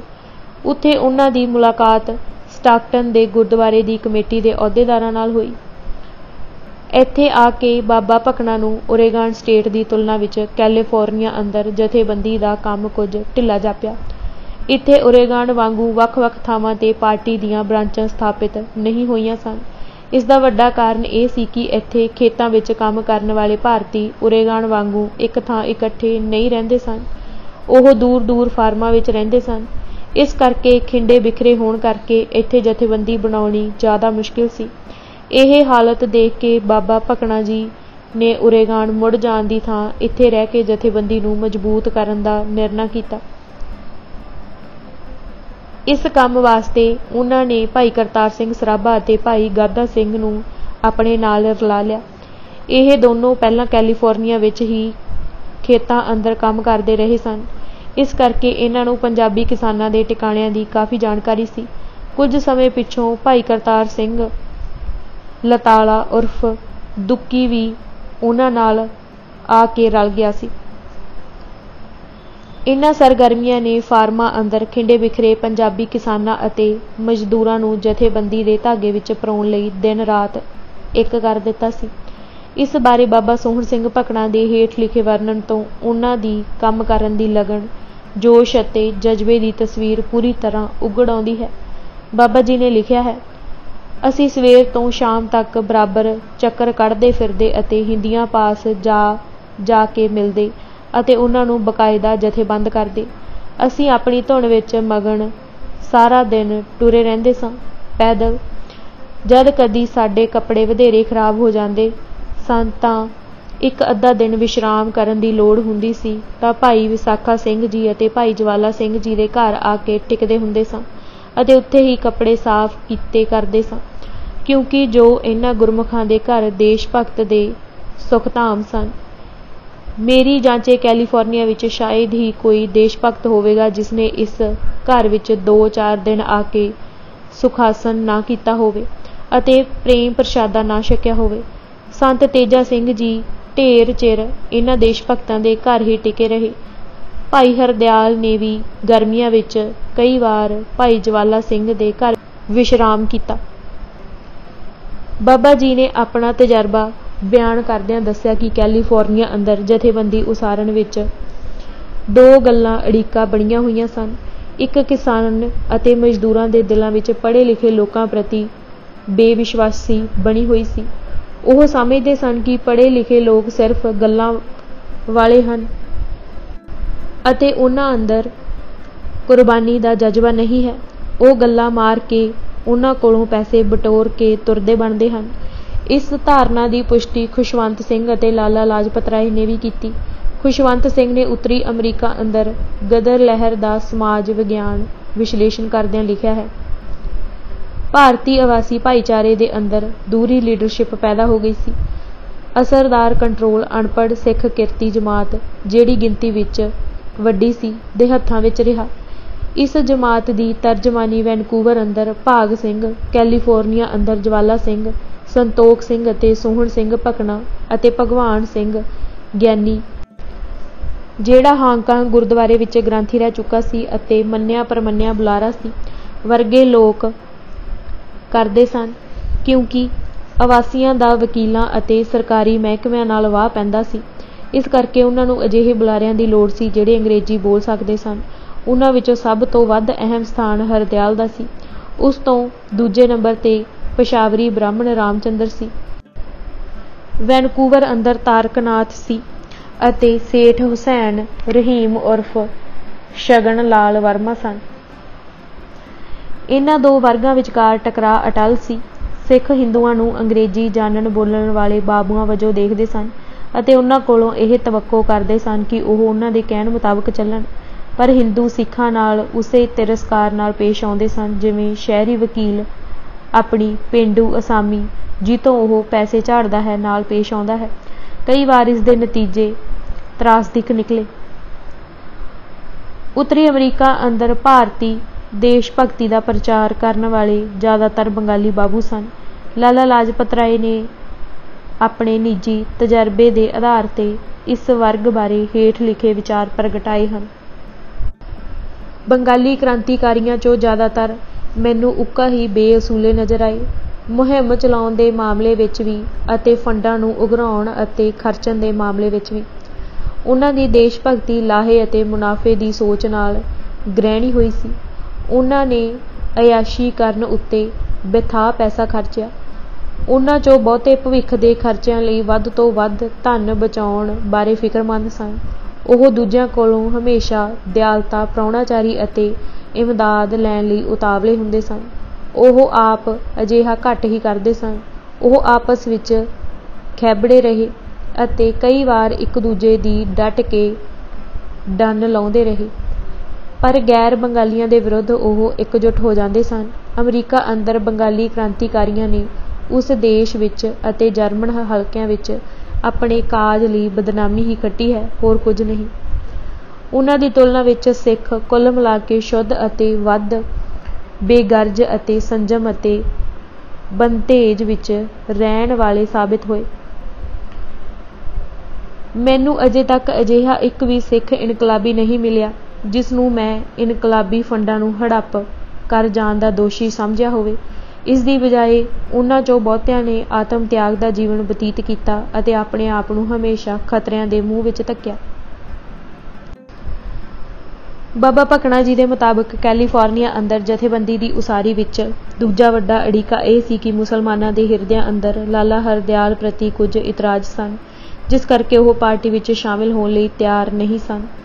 ਬਾਬਾ ਜੀ ਨੇ ਮੁਸਲਮਾਨ ਭਰਾਵਾਂ ਦੀ ਲਾਲਾ ਹਰਦਿਆਲ 'ਤੇ ਨਾਰਾਜ਼ਗੀ ਦਾ ਵੱਡਾ ਕਾਰਨ ਇਹ ਦੱਸਿਆ ਕਿ ਬਾਬਾ ਜਵਾਲਾ ਸਿੰਘ ਦੇ ਵਜ਼ੀਫਿਆਂ 'ਤੇ ਪੜ੍ਹਨ ਆਏ ਵਿਦਿਆਰਥੀਆਂ ਦੀ ਚੋਣ ਕਰਨ ਦੇ ਮਾਮਲੇ ਵਿੱਚ ਲਾਲਾ ਹਰਦਿਆਲ ਨੇ ਮੁਸਲਮਾਨਾਂ ਨਾਲ ਭੇਦਭਾਵ ਕੀਤਾ ਸੀ। ਉਸ ਨੇ ਜਾਣਬੁੱਝ ਕੇ ਇੱਕ ਮੁਸਲਮਾਨ ਵਿਦਿਆਰਥੀ ਨੂੰ ਵਜ਼ੀਫੇ ਤੋਂ ਵਿਰਵਾ ਰੱਖਿਆ ਸੀ ਅਤੇ ਉਸ ਦੀ ਥਾਂ ਇੱਕ ਅਜਿਹੇ ਹਿੰਦੂ ਵਿਦਿਆਰਥੀ ਨੂੰ ਵਜ਼ੀਫਾ ਦੇ ਦਿੱਤਾ ਸੀ ਜਿਹੜਾ ਉਸ ਦਾ ਕਰੀਬੀ ਰਿਸ਼ਤੇਦਾਰ ਸੀ ਅਤੇ ਜਿਹਨੂੰ ਉਸ ਨੇ ਦਿੱਲੀੋਂ ਉਚੇਚੀ ਸਿਫਾਰਿਸ਼ ਕਰਕੇ ਬੁਲਾਇਆ ਸੀ। ਬਾਬਾ ਜੀ ਨੇ ਤਸਦੀਕ ਕੀਤਾ ਹੈ ਕਿ ਉਹ ਹਿੰਦੂ ਵਿਦਿਆਰਥੀ ਮੁਸਲਮਾਨ ਲੜਕੇ ਨਾਲੋਂ ਬਹੁਤ ਰੱਦੀ ਸੀ। ਉਸ ਨੂੰ ਵਜ਼ੀਫਾ ਦੇਣਾ ਭਾਈ ਜਵਾਲਾ ਸਿੰਘ ਦੇ ਪੈਸੇ ਨੂੰ ਖੂਹ ਖਾਤੇ ਸੁੱਟਣਾ ਸੀ। ਉਸ ਵਿੱਚ ਸਿਵਾਏ ਅਪਸਵਾਰਥ ਦੇ ਦੇਸ਼ ਭਗਤੀ ਅਤੇ ਵਤਨ ਪ੍ਰੇਮ ਦਾ ਰਤਾ ਲੇਸ ਨਹੀਂ ਸੀ। ਜਦੋਂ ਮੈਂ ਉਸ ਲੜਕੇ ਦਾ ਗਹੁ ਪ੍ਰੇਮ ਡਿੱਠਾ ਤਾਂ ਮੈਨੂੰ ਵੀ ਭਾਈ ਹਰਦਿਆਲ ਦੀ ਚੋਣ ਪਰ ਅਫਸੋਸ ਹੋਇਆ। ਬਾਬਾ ਜੀ ਨੇ ਮੰਨਿਆ ਹੈ ਕਿ ਇਸ ਗੱਲ 'ਤੇ ਪਹਿਲਾਂ ਕੈਲੀਫੋਰਨੀਆ ਅੰਦਰ ਸਾਡੇ ਕੰਮ ਵਿੱਚ ਬਹੁਤ ਅੜਿੱਕੇ ਡਾਏ, ਪਰ ਸਹਿਜੇ ਅਸਾਂ ਇਹਨਾਂ ਔਕੜਾਂ ਨੂੰ ਦੂਰ ਕਰਕੇ ਆਪਣਾ ਰਾਹ ਸਾਫ਼ ਕਰ ਲਿਆ ਅਤੇ ਮੁਸਲਮਾਨਾਂ ਨੂੰ ਸੁਸਾਇਟੀ ਭਾਵ ਪਾਰਟੀ ਉੱਤੇ ਕੋਈ ਗਿਲਾ ਬਾਕੀ ਨਾ ਰਿਹਾ। ਬਹੁਤ ਸਾਰੇ ਵਤਨ ਪ੍ਰੇਮੀ ਮੁਸਲਮਾਨਾਂ ਨੇ ਵੀ ਚੰਦੇ ਦਿੱਤੇ। ਇਹ ਵੱਖਰੀ ਗੱਲ ਹੈ ਕਿ ਅਮਰੀਕਾ ਦੇ ਹਿੰਦੀ ਮੁਸਲਮਾਨ ਆਮ ਤੌਰ 'ਤੇ ਸੁਸਾਇਟੀ ਵਿੱਚ ਸ਼ਾਮਿਲ ਨਹੀਂ ਹੋਏ। ਬਾਬਾ ਜੀ ਦੇ ਉਪਰੋਕਤ ਵਰਣਨ ਤੋਂ ਇਹ ਵਾਜਿਬ ਸਵਾਲ ਖੜਾ ਹੁੰਦਾ ਹੈ ਕਿ ਜੇਕਰ ਉਹਨਾਂ ਵੱਲੋਂ ਵਜ਼ੀਫਾ ਕਾਂਡ ਬਾਰੇ ਸਪਸ਼ਟੀਕਰਨ ਦੇਣ ਉਪਰੰਤ ਮੁਸਲਮਾਨਾਂ ਨੂੰ ਗਦਰ ਪਾਰਟੀ ਉੱਤੇ ਕੋਈ ਗਿਲਾ ਬਾਕੀ ਨਹੀਂ ਰਹਿ ਗਿਆ ਸੀ ਤਾਂ ਇਸ ਦੇ ਬਾਵਜੂਦ ਉਹ ਪਾਰਟੀ ਵਿੱਚ ਸ਼ਾਮਿਲ ਹੋਣ ਲਈ ਤਿਆਰ ਕਿਉਂ ਨਾ ਹੋਏ। ਇਸ ਦਾ ਮਤਲਬ ਹੈ ਕਿ ਉਹਨਾਂ ਨੂੰ ਪਾਰਟੀ ਤੋਂ ਦੂਰ ਰੱਖਣ ਵਾਲੇ ਕੁਝ ਹੋਰ ਕਾਰਨ ਵੀ ਸਨ। ਇਹ ਕਾਰਨ ਜਾਣਨੇ ਬਹੁਤ ਮੁਸ਼ਕਿਲ ਨਹੀਂ ਹਨ। ਗਦਰੀ ਆਗੂ ਇਸ ਤੱਥ ਤੋਂ ਅਣਜਾਣ ਸਨ ਕਿ ਬੰਗਾਲ ਵਿੱਚ ਹਿੰਦੂ ਸਮਾਜ ਅੰਦਰ ਜਿਹੜੀ ਕ੍ਰਾਂਤੀਕਾਰੀ ਲਹਿਰ ਅਤੇ ਭਾਵਨਾ ਪ੍ਰਗਟ ਹੋ ਰਹੀ ਸੀ ਉਹ ਆਪਣੇ ਮੂਲ ਖਾਸੇ ਅਤੇ ਰੁੱਖ ਪੱਖੋਂ ਉਗੜਵੇਂ ਰੂਪ ਵਿੱਚ ਮੁਸਲਮਾਨ ਵਿਰੋਧੀ ਸੀ। ਬੰਗਾਲੀ ਹਿੰਦੂ ਕ੍ਰਾਂਤੀਕਾਰੀਆਂ ਵੱਲੋਂ ਅਪਣਾਏ ਅਤੇ ਮਕਬੂਲ ਕੀਤੇ ਗਏ ਚਿੰਨ੍ਹ ਜਿਵੇਂ ਭਾਰਤ ਮਾਤਾ, ਵੰਦੇ ਮਾਤਰਮ ਅਤੇ ਯੁਗਾਂਤਰ ਆਦਿ ਮੁਸਲਮਾਨਾਂ ਦੇ ਮੂਲ ਧਾਰਮਿਕ ਅਕੀਦਿਆਂ ਅਤੇ ਭਾਵਨਾਵਾਂ ਨੂੰ ਠੇਸ ਪਹੁੰਚਾਉਂਦੇ ਸਨ। ਗਦਰ ਪਾਰਟੀ ਵੱਲੋਂ ਅੰਨ੍ਹੇਵਾਹ ਇਹ ਹਿੰਦੂ ਚਿੰਨ੍ਹ ਅਪਣਾ ਲਏ ਜਾਣ ਕਰਕੇ ਮੁਸਲਮਾਨਾਂ ਦੇ ਦਿਲਾਂ ਅੰਦਰ ਇਸ ਬਾਰੇ ਸ਼ੰਕੇ ਅਤੇ ਸਵਾਲ ਖੜ੍ਹੇ ਹੋਣੇ ਕੁਦਰਤੀ ਸਨ। ਇਹਨਾਂ ਸਿਧਾਂਤਕ ਤੱਥਾਂ ਦੀ ਤੁਲਨਾ ਵਿੱਚ ਵਜ਼ੀਫੇ ਵਾਲੀ ਘਟਨਾ ਛੋਟੀ ਸੀ। ਗਦਰ ਅਖਬਾਰ ਦੇ 30 ਦਸੰਬਰ 1913 ਦੇ ਅੰਕ ਵਿੱਚ ਹਿੰਦੂਆਂ ਅਤੇ ਮੁਸਲਮਾਨਾਂ ਵਿਚਕਾਰ ਬੇਇਤਫਾਕ ਦੀ ਗੱਲ ਕਰਦਿਆਂ ਇਹ ਵਿਵਾਕ ਰਾਏ ਪ੍ਰਗਟਾਈ ਗਈ ਸੀ ਕਿ ਮੁਸਲਮਾਨਾਂ ਵਿੱਚ ਹਿੰਦੂ ਆਗੂਆਂ ਦੀ ਨੇਕ ਨੀਤੀ ਬਾਰੇ ਸ਼ੰਕੇ ਹਨ ਅਤੇ ਹਿੰਦੂ ਆਗੂਆਂ ਨੂੰ ਚਾਹੀਦਾ ਹੈ ਕਿ ਉਹ ਮੁਸਲਮਾਨਾਂ ਦੇ ਦਿਲਾਂ 'ਚੋਂ ਇਹ ਸ਼ੰਕੇ ਦੂਰ ਕਰਨ। ਇਤਫਾਕ ਲਈ ਇਹ ਜ਼ਰੂਰੀ ਹੈ ਕਿ ਕੁਝ ਬੁਨਿਆਦੀ ਅਸੂਲਾਂ ਬਾਰੇ ਇੱਕ ਰਾਏ ਬਣਾਈ ਜਾਵੇ, ਜਿਵੇਂ ਆਜ਼ਾਦੀ ਤੋਂ ਬਾਅਦ ਹਰ ਮਨੁੱਖ ਦੀ ਆਜ਼ਾਦੀ, ਮਜ਼ਹਬ ਦੀ ਆਜ਼ਾਦੀ, सब कौमां दे बराबर हक यकीनी बनाए जाण। जे ਇਹ असूल ना दसे जाण तां मुसलमानां दे दिलां विच किस तरह मुल्क दी मुहब्बत हो सकदी है। उन्हां नूं हिंदुआं दी नेक नीत पर किस तरह इतफाक हो सकदा है। बाबा भकना जी मुताबिक जदों लाला हरदयाल अमरीका तो चले गए ਅਤੇ उन्हां दी थां भाई संतोख सिंह पार्टी दे नवें जनरल ਸਕੱਤਰ चुने गए तां कैलीफोर्निया दे हिंदियां दे दिलां विचों सारी बेप्रतीति दूर हो गई सी। देश भगतां दी मदद ਅਤੇ नवें चीफ सैकटरी भाई संतोख सिंह दी घालना और नेक नीति दे कारण मैनू कैलीफोर्निया दी जथेबंदी विच पूरी सफलता प्राप्त होई। ओरेगन ਅਤੇ कनेडा तो बिना ही सिर्फ इकल्ले कैलीफोर्निया विच गदर पार्टी दे सिपाहियां दे कोई बेहतर कुछ जथे ਇਹੋ ਜਿਹੇ कायम हो गए जो हर वक्त ਅਤੇ हर तरह सोसाइटी दे हुक्म पर कौमी आज़ादी लई सब कुछ कुर्बान करन लई तैयार सन। मेरी जांचे शायद ही कोई हिंदी बाकी रह गया होना है जो इन्हां जथियां दा मैंबर ना बनिया होवे। इन्हां देश भगतां दी गिनती 4000 तो घट नहीं सी। सराबा इतिहास दा पहला सिख पायलट बनिया। गदर पार्टी की स्थापना वेले ही यह फैसला कर लिया गया सी कि भारत अंदर हथियारबंद ताकत के जोर नाल अंग्रेजी राज का खात्मा किया जाएगा। यह एवें हवाई ख्याल नहीं सी, इस बारे पूरी संजीदगी नाल विचार की गई सी। जंगी फौजी तैयारियां करन लई बकायदा मता पा के एक 3 मैंबरी गुप्त कमिशन बनाउण दा फैसला किया गया सी। गुप्त कमिशन विच पार्टी का प्रधान बाबा सोहन सिंह भकना, ਸਕੱਤਰ लाला हरदयाल ਅਤੇ खजानची पंडित काशीराम शामिल सन। पहले कुछ महीने अखबार ਅਤੇ दफ्तर का काम रवा करन ਅਤੇ अमरीका अंदर पार्टी की जथेबंदी मजबूत करन वल ज़्यादा ध्यान देना पिया सी। बाबा सोहन सिंह भकना ने लिखा है कि लाला हरदयाल दे चले जाण ਅਤੇ कामरेड संतोख सिंह दे उन्हां दी जगह आउण ते पार्टी ने रेजोल्यूशन नंबर 9 ਅਤੇ अमल दरामद शुरू किया, जिस रेजोल्यूशन विच 3 मैंबरां दी कमीशन का जिक्र सी। हुण कमीशन ने जिस विच Sohan Singh Bhakna party president, Santokh Singh chief secretary ਅਤੇ पंडित काशीराम खजानची सन, इनकलाब की तरफ पूरी तवज्जो दी। बाबा जी लिखते हैं कि भाई संतोख सिंह ਅਤੇ मैं कई दिन उन्हां ढंगां उत्ते विचार करते रहे जिन्हां नूं वरत के असीं हिंदुस्तान विच अंग्रेजी हुकूमत का टाकरा करन दे योग हो सकीए। उस वेले भारत अंदर बंगाल दे हिंदू क्रांतिकारी अंग्रेजी राज का खात्मा करन लई हिंसा दे राह दी वकालत कर रहे सन। उन्हां वल्लों कीतियां जा रहीआं हथियारबंद कार्रवाइयां मुख तौर ते डाके मारन ਅਤੇ अंग्रेज सरकार दे करिंदिਆਂ उत्ते इक्का दुक्का थावां ते ਬੰਬ सुट्टण तक सीमित सन।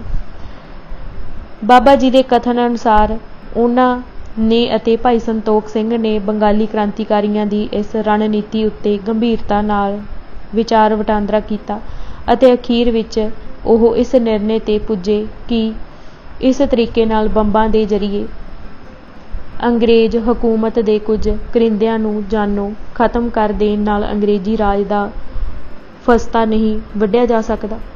गदर पार्टी की रणनीति अंदर फौजी पद्धर ते व्यापक तैयारियां करन दे कारज नूं केंद्री अहमियत दिती गई सी। बाबा जी के कथन अनुसार इस मकसद लई गुप्त कमिशन ने 2 जरनैल छांटे, करतार सिंह सराभा ते उधम सिंह कसेल। यह दोवें नौजवान सच्चे मुहब्बे वतन, बेखौफ इनकलाबी ਅਤੇ पढ़े लिखे सन। उधम सिंह हांगकांग विच तोपखाने अंदर नौकरी भी कर चुका सी ਅਤੇ फौजी ਕੰਮਾਂ ਦਾ माहिर सी। उन्नी दिनी अंग्रेज़ां कोल हवाई ताकत ना होण दे बराबर सी। कमीशन ने आउण वाले दिनां विच हवाई ताकत दी मीरी ताड़ लई सी। इस लई करतार सिंह नूं पूर्वी अमरीका विच हवाबाजी का काम सिखाउण वाली कंपनी नाल खतो किताबत करके काम सीखण भेज दिता ਅਤੇ मास्टर उधम सिंह की लीडरी विच नौजवानों का जथा ਬੰਬਸਾਜੀ का काम सीखण लगा। हरनाम सिंह टुंडीलाट का हथ ਬੰਬਸਾਜੀ सिखदियां ही उड़िया सी। ਹੋਰ ਵੀ ਪਾਰਟੀ ਮੈਂਬਰਾਂ ਨੂੰ ਹਦਾਇਤ ਸੀ ਕਿ ਉਹ ਨਿਸ਼ਾਨੇਬਾਜ਼ੀ ਦਾ ਕੰਮ ਸਿੱਖਣ। ਬਾਬਾ ਸੋਹਣ ਸਿੰਘ ਭਕਨਾ ਦੇ ਸਵੈ ਕਥਨਾਂ ਤੋਂ ਮਾਲੂਮ ਹੁੰਦਾ ਹੈ ਕਿ ਉਹ ਜਿੱਥੇ ਇੱਕ ਪਾਸੇ ਅੰਗਰੇਜ਼ ਸਰਕਾਰ ਦੀ ਨੌਕਰੀ ਕਰਦੇ ਭਾਰਤੀ ਫੌਜੀਆਂ ਅੰਦਰ ਇਨਕਲਾਬੀ ਪ੍ਰਚਾਰ ਕਰ ਰਹੇ ਕਿ ਉਹਨਾਂ ਨੂੰ ਬਗਾਵਤ ਲਈ ਤਿਆਰ ਕਰਨ ਦੇ ਕਾਰਜ ਨੂੰ ਭਾਰੀ ਤਰਜੀਹ ਦਿੰਦੇ ਸਨ, ਉੱਥੇ ਦੂਜੇ ਪਾਸੇ ਨਾਲ ਨਾਲ ਅੰਗਰੇਜ਼ਾਂ ਦੇ ਫੌਜੀ ਟਿਕਾਣਿਆਂ ਨੂੰ ਹਵਾਈ ਜਹਾਜ਼ਾਂ ਨਾਲ ਬੰਬ ਸੁੱਟ ਕੇ ਤਬਾਹ ਕਰ ਦੇਣ ਦੀ ਜੰਗੀ ਰਣਨੀਤੀ ਅਪਣਾਉਣ ਬਾਰੇ ਪੂਰੇ ਗੰਭੀਰ ਸਨ। ਉਹ ਲਿਖਦੇ ਹਨ ਕਿ ਅਸੀਂ ਪਹਿਲਾਂ ਫੈਸਲਾ ਇਹ ਕੀਤਾ ਕਿ ਅਮਰੀਕਾ ਵਿੱਚ ਜਿਤਨੇ ਹਿੰਦੀ ਗੱਭਰੂ ਫੌਜੀ ਕੰਮ ਕਰਨ ਜੋਗੇ ਹਨ ਉਹਨਾਂ ਨੂੰ ਹਵਾਈ ਜਹਾਜ਼ਾਂ ਦਾ ਕੰਮ ਸਿਖਾਇਆ ਜਾਵੇ। ਫਿਰ ਜਿਹੜੇ ਗੱਭਰੂ ਉਹਨਾਂ ਵਿੱਚ ਹੁਸ਼ਿਆਰ ਅਤੇ ਲਾਇਕ ਮਾਲੂਮ ਹੋਣ ਉਹਨਾਂ ਨੂੰ ਦੇਸ਼ ਵਿੱਚ ਘੱਲਿਆ ਜਾਵੇ, ਜਿੱਥੇ ਉਹ ਚੰਗੀ ਤਰ੍ਹਾਂ ਹਵਾਈ ਜਹਾਜ਼ਾਂ ਦੀ ਲੜਾਈ ਦੀ ਪ੍ਰੈਕਟਿਸ ਕਰ ਸਕਣ ਅਤੇ ਹੋਰ ਫੌਜੀ ਕੰਮ ਵੀ ਸਿੱਖਣ। ਅਮਰੀਕਾ ਤੋਂ ਹੋਰਨਾਂ ਦੇਸ਼ਾਂ ਵਿੱਚ ਬੰਬ ਘੱਲਣ ਲਈ ਬਹੁਤ ਸਾਰੇ ਰੁਪਏ ਦੀ ਲੋੜ ਸੀ, ਪਰ ਸੁਸਾਇਟੀ ਪਾਸ ਇਸ ਵਕਤ ਰੁਪਇਆ ਹੈ ਹੀ ਨਹੀਂ ਸੀ। ਇਸ ਕਰਕੇ ਅਸੀਂ ਸਿਰਫ ਇੱਕ ਗੱਭਰੂ ਕੰਮ ਸਿੱਖਣ ਵਾਸਤੇ ਘੱਲਣ ਦੀ ਵਿਚਾਰ ਕੀਤੀ। ਇਸ ਤਰ੍ਹਾਂ ਇੱਕ ਤਾਂ ਵੇਖਿਆ ਜਾਵੇ ਕਿ ਸਾਡੇ ਗੱਭਰੂ ਇਸ ਕੰਮ ਨੂੰ ਸਿੱਖ ਵੀ ਸਕਦੇ ਹਨ ਕਿ ਨਹੀਂ, ਦੂਜਾ ਉਸ ਦੇ ਜਹਾਜ਼ ਉਡਾਉਣ ਸਿੱਖ ਆਵਣ ਪਰ ਕਿਸੇ ਅਮਰੀਕਨ ਨਾਲ ਮਿਲ ਮਿਲਾ ਕੇ ਹਵਾਈ ਜਹਾਜ਼ ਦਾ ਲਾਇਸੈਂਸ ਲੈ ਲਵਾਂਗੇ ਅਤੇ ਐਂ ਕਿਉਂ ਬਾਕੀ ਗੱਭਰੂਆਂ ਨੂੰ ਵੀ ਸਿਖਾ ਦੇਵਾਂਗੇ। ਪਹਿਲਾ ਆਦਮੀ ਜੋ ਅਸਾਂ ਘੱਲਣ ਲਈ ਚੁਣਿਆ ਉਹ ਭਾਈ ਕਰਤਾਰ ਸਿੰਘ ਸੀ। ਉਸ ਨੂੰ ਈਸਟ ਪੂਰਬ ਵਿੱਚ ਕੰਮ ਸਿੱਖਣ ਲਈ ਘੱਲ ਦਿੱਤਾ ਗਿਆ। ਜੰਗੀ ਕੰਮਾਂ ਲਈ ਗਦਰ ਪਾਰਟੀ ਦਾ ਜਰਮਨ ਸਰਕਾਰ ਨਾਲ ਤਾਲਮੇਲ ਹੋ ਚੁੱਕਾ ਸੀ। ਭਾਈ ਸੰਤੋਖ ਸਿੰਘ ਨੇ ਸਾਨ ਫਰਾਂਸਿਸਕੋ ਵਿਚਲੇ ਜਰਮਨੀ ਕੌਂਸਲਰ ਨਾਲ ਗੁਪਤ ਰਾਬਤਾ ਕਾਇਮ ਕੀਤਾ ਹੋਇਆ ਸੀ। ਉਸ ਦੀ ਮਦਦ ਨਾਲ ਹੀ ਭਾਈ ਕਰਤਾਰ ਸਿੰਘ ਸਰਾਭਾ ਨੂੰ ਇੱਕ ਜਰਮਨ ਕੰਪਨੀ ਕੋਲ ਹਵਾਈ ਜਹਾਜ਼ ਚਲਾਉਣ ਦੀ ਸਿਖਲਾਈ ਦੇਣ ਦਾ ਇੰਤਜ਼ਾਮ ਕੀਤਾ ਗਿਆ ਸੀ। ਇਹ ਅਨੁਮਾਨ ਲਾਇਆ ਜਾਂਦਾ ਹੈ ਕਿ ਭਾਈ ਕਰਤਾਰ ਸਿੰਘ ਸਰਾਭਾ ਮਈ ਦੇ ਮਹੀਨੇ ਸਿਖਲਾਈ ਲੈਣ ਲਈ ਚਲਾ ਗਿਆ ਸੀ, ਕਿਉਂਕਿ 5 ਮਈ ਦੇ ਗਦਰ ਵਿੱਚ ਇਹ ਸੂਚਨਾ ਛਾਪੀ ਗਈ ਸੀ ਕਿ ਇੱਕ ਸੇਵਕ ਦੀ ਲੋੜ ਹੈ ਜੋ ਉਰਦੂ ਦੀ ਪੰਜਾਬੀ ਬਣਾ ਕੇ ਗੁਰਮੁਖੀ ਅੱਛੀ ਤਰ੍ਹਾਂ ਲਿਖ ਸਕੇ। ਅਗਲੇ ਪਰਚੇ ਵਿੱਚ ਫਿਰ ਇਹੀ ਨੋਟਿਸ ਦਿੱਤਾ ਗਿਆ ਸੀ। ਕਰਤਾਰ ਸਿੰਘ ਨੇ 13 ਅਪ੍ਰੈਲ ਨੂੰ ਸਟਾਕਟਨ ਕਾਨਫਰੰਸ ਨੂੰ ਸੰਬੋਧਨ ਕੀਤਾ ਸੀ। ਉਸ ਤੋਂ ਬਾਅਦ ਤਕਰੀਬਨ 1.5 ਮਹੀਨਾ ਉਸ ਦੀ ਕਿਸੇ ਜਨਤਕ ਸਰਗਰਮੀ ਦਾ ਜ਼ਿਕਰ ਨਹੀਂ ਮਿਲਦਾ, ਜਿਸ ਤੋਂ ਅਨੁਮਾਨ ਲਾਇਆ ਜਾਂਦਾ ਹੈ ਕਿ ਇਸੇ ਸਮੇਂ ਦੌਰਾਨ ਉਹ ਨਿਊਯਾਰਕ ਵਿੱਚ ਗੁਪਤ ਰੂਪ ਵਿੱਚ ਹਵਾਈ ਜਹਾਜ਼ ਉਡਾਉਣ ਦੀ ਸਿਖਲਾਈ ਲੈ ਰਿਹਾ ਸੀ। ਗੁਪਤ ਕਮਿਸ਼ਨ ਦੇ 3 ਮੈਂਬਰਾਂ ਤੋਂ ਬਿਨਾਂ ਇਸ ਬਾਰੇ ਹੋਰ ਕਿਸੇ ਨੂੰ ਜਾਣਕਾਰੀ ਨਹੀਂ ਸੀ। ਮਈ ਦੇ ਅੰਤ ਜਾਂ ਜੂਨ ਦੇ ਆਰੰਭ ਵਿੱਚ ਉਹ ਪੱਕ ਨਾਲ ਵਾਪਸ ਸਾਨ ਫਰਾਂਸਿਸਕੋ ਆ ਗਿਆ। ਬਾਬਾ ਸੋਹਣ ਸਿੰਘ ਭਕਨਾ ਨੇ ਲਿਖਿਆ ਹੈ ਕਿ ਇੱਕ ਦਿਨ ਉਹ ਜੁਗਾਂਤਰ ਆਸ਼ਰਮ ਵਿੱਚ ਬੈਠੇ ਸਨ ਕਿ ਭਾਈ ਕਰਤਾਰ ਸਿੰਘ ਸਰਾਭਾ ਵੀ ਆ ਗਿਆ ਅਤੇ ਉਸਨੇ ਇਹ ਖੁਸ਼ਖਬਰੀ ਸੁਣਾਈ ਕਿ ਮੈਂ ਹਵਾਈ ਜਹਾਜ਼ ਉਡਾਉਣਾ ਸਿੱਖ ਆਇਆ ਹਾਂ। ਭਾਈ ਕਰਤਾਰ ਸਿੰਘ ਦੇ ਜਾਣ ਮਗਰੋਂ ਗੁਪਤ ਕਮੇਟੀ ਨੇ ਇੱਕ ਟੋਲੀ ਕੁਝ ਗੱਭਰੂਆਂ ਦੀ ਚੁਣ ਰੱਖੀ ਸੀ ਤਾਂ ਜੋ ਭਾਈ ਕਰਤਾਰ ਸਿੰਘ ਦੇ ਆਉਣ 'ਤੇ ਹਵਾਈ ਜਹਾਜ਼ ਮਸ਼ੀਨ ਆਦਿਕ ਖਰੀਦ ਕੇ ਦੇਸ਼ ਭਗਤਾਂ ਨੂੰ ਕੰਮ ਸਿਖਾਉਣਾ ਸ਼ੁਰੂ ਕੀਤਾ ਜਾਵੇ। ਇਸ ਪਾਰਟੀ ਵਿੱਚ ਭਾਈ ਊਧਮ ਸਿੰਘ ਦਾ ਨਾਂ ਖਾਸ ਹੈ, ਜਿਸ ਨੇ ਸਭ ਤੋਂ ਪਹਿਲਾਂ ਅਤੇ ਬਹੁਤ ਚਾਅ ਨਾਲ ਟੋਲੀ ਵਿੱਚ ਭਰਤੀ ਹੋਣ ਲਈ ਬੇਨਤੀ ਕੀਤੀ, ਪਰ ਅਜੇ ਹਵਾਈ ਜਹਾਜ਼ ਖਰੀਦਣ ਦਾ ਪ੍ਰਬੰਧ ਕਰ ਹੀ ਰਹੇ ਸਾਂ ਜੋ ਕਾਮਾਗਾਟਾ ਮਾਰੂ ਦੇ ਹਿੰਦੁਸਤਾਨ ਨੂੰ ਮੁੜਨ ਦੀ ਖਬਰ ਪੁੱਜ ਗਈ। ਇਸ ਨਾਲ ਗਦਰ ਪਾਰਟੀ ਸਾਹਮਣੇ ਹੰਗਾਮੀ ਹਾਲਤ ਪੈਦਾ ਹੋ ਗਈ ਸੀ ਅਤੇ ਉਸ ਨੂੰ ਆਪਣੇ ਕਾਰਜ ਨਵੇਂ ਸਿਰਿਓਂ ਵਿਉਂਤਣੇ ਪੈ ਗਏ। ਭਾਗ 8ਵਾਂ ਦੇਸ਼ ਨੂੰ ਵਹੀਰਾਂ ਸਰਾਭੇ ਦੀ ਫੁਰਤੀ ਅਤੇ ਚੁਸਤੀ। 6-7 ਮਹੀਨਿਆਂ ਅੰਦਰ ਅਮਰੀਕਾ ਅਤੇ ਕੈਨੇਡਾ ਅੰਦਰਲੇ ਪੰਜਾਬੀਆਂ ਸਿੱਖਾਂ ਦਾ ਵੱਡਾ ਹਿੱਸਾ ਗਦਰ ਪਾਰਟੀ ਦੇ ਝੰਡੇ ਹੇਠ ਲਾਮਬੰਦ ਹੋ ਚੁੱਕਾ ਸੀ। ਇਸ ਤੋਂ ਇਲਾਵਾ ਜਾਪਾਨ, ਚੀਨ, ਮਲਾਇਆ, ਬਰਮਾ, ਸਿਆਮ ਅਤੇ ਇੰਗਲੈਂਡ ਆਦਿ ਦੇਸ਼ਾਂ ਅੰਦਰ ਵੀ ਗਦਰ ਪਾਰਟੀ ਦਾ ਤਾਣਾ ਬਾਣਾ ਫੈਲ ਗਿਆ ਸੀ। ਬਾਬਾ ਭਕਨਾ ਅਨੁਸਾਰ ਉਸ ਵਕਤ ਗਦਰ ਪਾਰਟੀ ਦੇ ਅਮਰੀਕਨ ਅਤੇ ਹੋਰ ਦੇਸ਼ਾਂ ਦੇ ਸਾਰੇ ਦੇਸ਼ ਭਗਤਾਂ ਦੀ ਗਿਣਤੀ 10-12 ਹਜ਼ਾਰ ਤੋਂ ਘੱਟ ਨਹੀਂ ਸੀ। ਭਾਵੇਂ ਉਸ ਵੇਲੇ ਅਮਰੀਕਾ ਅੰਦਰ ਭਾਰਤੀਆਂ ਤੋਂ ਇਲਾਵਾ ਹੋਰ ਬਹੁਤ ਸਾਰੇ ਦੇਸ਼ਾਂ ਆਇਰਲੈਂਡ, ਰੂਸ, ਚੀਨ, ਮਿਸਰ, ਮੈਕਸੀਕੋ ਆਦਿ ਦੇ ਆਵਾਸੀ ਵੀ ਆਪੋ ਆਪਣੇ ਮੁਲਕਾਂ ਦੀ ਆਜ਼ਾਦੀ ਲਈ ਸਰਗਰਮ ਸਨ, ਪਰ ਗਦਰ ਪਾਰਟੀ ਅਮਰੀਕਾ ਦੀਆਂ ਬਾਕੀ ਸਾਰੀਆਂ ਪਾਰਟੀਆਂ ਨਾਲੋਂ ਅੱਗੇ ਨਿਕਲ ਆਈ ਸੀ। ਹੋਰ ਕੋਈ ਵੀ ਪਾਰਟੀ ਆਵਾਸੀਆਂ ਅੰਦਰ ਇੰਨਾ ਜੋਸ਼ ਨਹੀਂ ਭਰ ਸਕੀ ਸੀ। इस तो गदर पार्टी के आगुआं अते वर्करां दी वचनबद्धता, लगन, काबलियत, घालना अते जज्बे का बखूब पता लग जाता है। मई 1914 के अखीर विच भाई भगवान सिंह प्रीतम अते मौलवी बरकतुल्ला जापान तो अमरीका पहुँच गए। ਉਹ ਸਿੱਧੇ ਸਾਨ ਫਰਾਂਸਿਸਕੋ ਪਹੁੰਚੇ ਅਤੇ ਉੱਥੇ ਸਟਾਕਟਨ ਚਲੇ ਗਏ, ਜਿੱਥੇ ਉਹਨਾਂ ਕੁਝ ਦਿਨ ਗੁਰਦੁਆਰਾ ਸਾਹਿਬ ਅੰਦਰ ਆਰਾਮ ਕੀਤਾ। ਉੱਥੇ ਹੀ ਉਹਨਾਂ ਦੀ ਬਾਬਾ ਸੋਹਣ ਸਿੰਘ ਭਕਨਾ ਨਾਲ ਮੁਲਾਕਾਤ ਹੋਈ। ਉਹ ਬਾਬਾ ਜੀ ਦੇ ਨਾਲ ਹੀ ਫਿਰ ਸਾਨ ਫਰਾਂਸਿਸਕੋ ਮੁੜ ਤੁਰੇ। ਉਹ ਸਾਰੇ ਜੁਗਾਂਤਰ ਆਸ਼ਰਮ ਵਿੱਚ ਠਹਿਰੇ ਹੋਏ ਸਨ। ਜਦੋਂ ਇੱਕ ਦਿਨ ਭਾਈ ਕਰਤਾਰ ਸਿੰਘ ਸਰਾਭਾ ਹਵਾਈ ਜਹਾਜ਼ ਚਲਾਉਣ ਦੀ ਟ੍ਰੇਨਿੰਗ ਲੈ ਕੇ ਵਾਪਸ ਜੁਗਾਂਤਰ ਆਸ਼ਰਮ ਵਿੱਚ ਆ ਕੇ ਪ੍ਰਗਟ ਹੋਇਆ ਸੀ। ਉਹ ਕੁਝ ਹਫ਼ਤਿਆਂ ਵਿੱਚ ਹੀ ਜਹਾਜ਼ ਉਡਾਉਣਾ ਸਿੱਖ ਆਇਆ ਸੀ। ਕਰਤਾਰ ਸਿੰਘ ਸਰਾਭਾ ਦੀ ਗੈਰ ਹਾਜ਼ਰੀ ਵਿੱਚ ਬਾਬਾ ਭਕਨਾ ਨੇ ਕੈਲੀਫੋਰਨੀਆ ਅੰਦਰ ਫਰੀਜ਼ਨੋ, ਅਪਲੈਂਡ,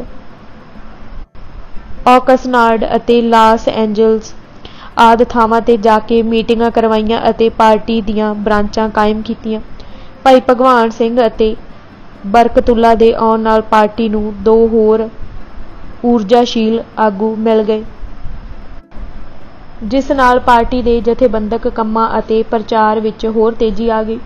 ਇਸ ਦੇ ਨਾਲ ਹੀ ਭਾਈ ਕਰਤਾਰ ਸਿੰਘ ਸਰਾਭਾ ਵੀ ਵਾਪਸ ਆ ਕੇ ਮੁੜ ਤੋਂ ਪੂਰੇ ਜੋਸ਼ ਖਰੋਸ਼ ਨਾਲ ਪ੍ਰਚਾਰ ਅਤੇ ਜਥੇਬੰਦਕ ਕਾਰਜਾਂ ਵਿੱਚ ਜੁਟ ਗਿਆ ਸੀ। ਜੂਨ ਦੇ ਮਹੀਨੇ ਭਾਈ ਭਗਵਾਨ ਸਿੰਘ, ਬਰਕਤੁੱਲਾ ਅਤੇ ਰਾਮਚੰਦਰ ਨੇ ਰਲ ਕੇ ਓਰੇਗਨ ਅਤੇ ਵਾਸ਼ਿੰਗਟਨ ਰਿਆਸਤਾਂ ਦਾ ਤੂਫਾਨੀ ਦੌਰਾ ਕੀਤਾ। ਅਸਟੋਰੀਆ 7 ਜੂਨ, ਵਿਨਾ 9 ਜੂਨ, ਵਾਸ਼ਿੰਗਟਨ, ਓਰੇਗਨ ਰਿਆਸਤ 11 ਜੂਨ, ਅਬਰਡੀਨ 13 ਜੂਨ, ਸਿਆਟਲ 15 ਜੂਨ ਅਤੇ ਪੋਰਟਲੈਂਡ 14 ਜੂਨ ਵਿੱਚ ਵੱਡੇ ਇਕੱਠ ਹੋਏ, ਜਿਨ੍ਹਾਂ ਚੋਂ ਕੁਝ ਥਾਵਾਂ ਤੇ ਬਾਬਾ ਸੋਹਣ ਸਿੰਘ ਭਕਨਾ ਵੀ ਪਹੁੰਚੇ। 3 ਜੁਲਾਈ ਨੂੰ ਸਟਾਕਟਨ ਵਿਖੇ ਇੱਕ ਵੱਡਾ ਇਕੱਠ ਹੋਇਆ।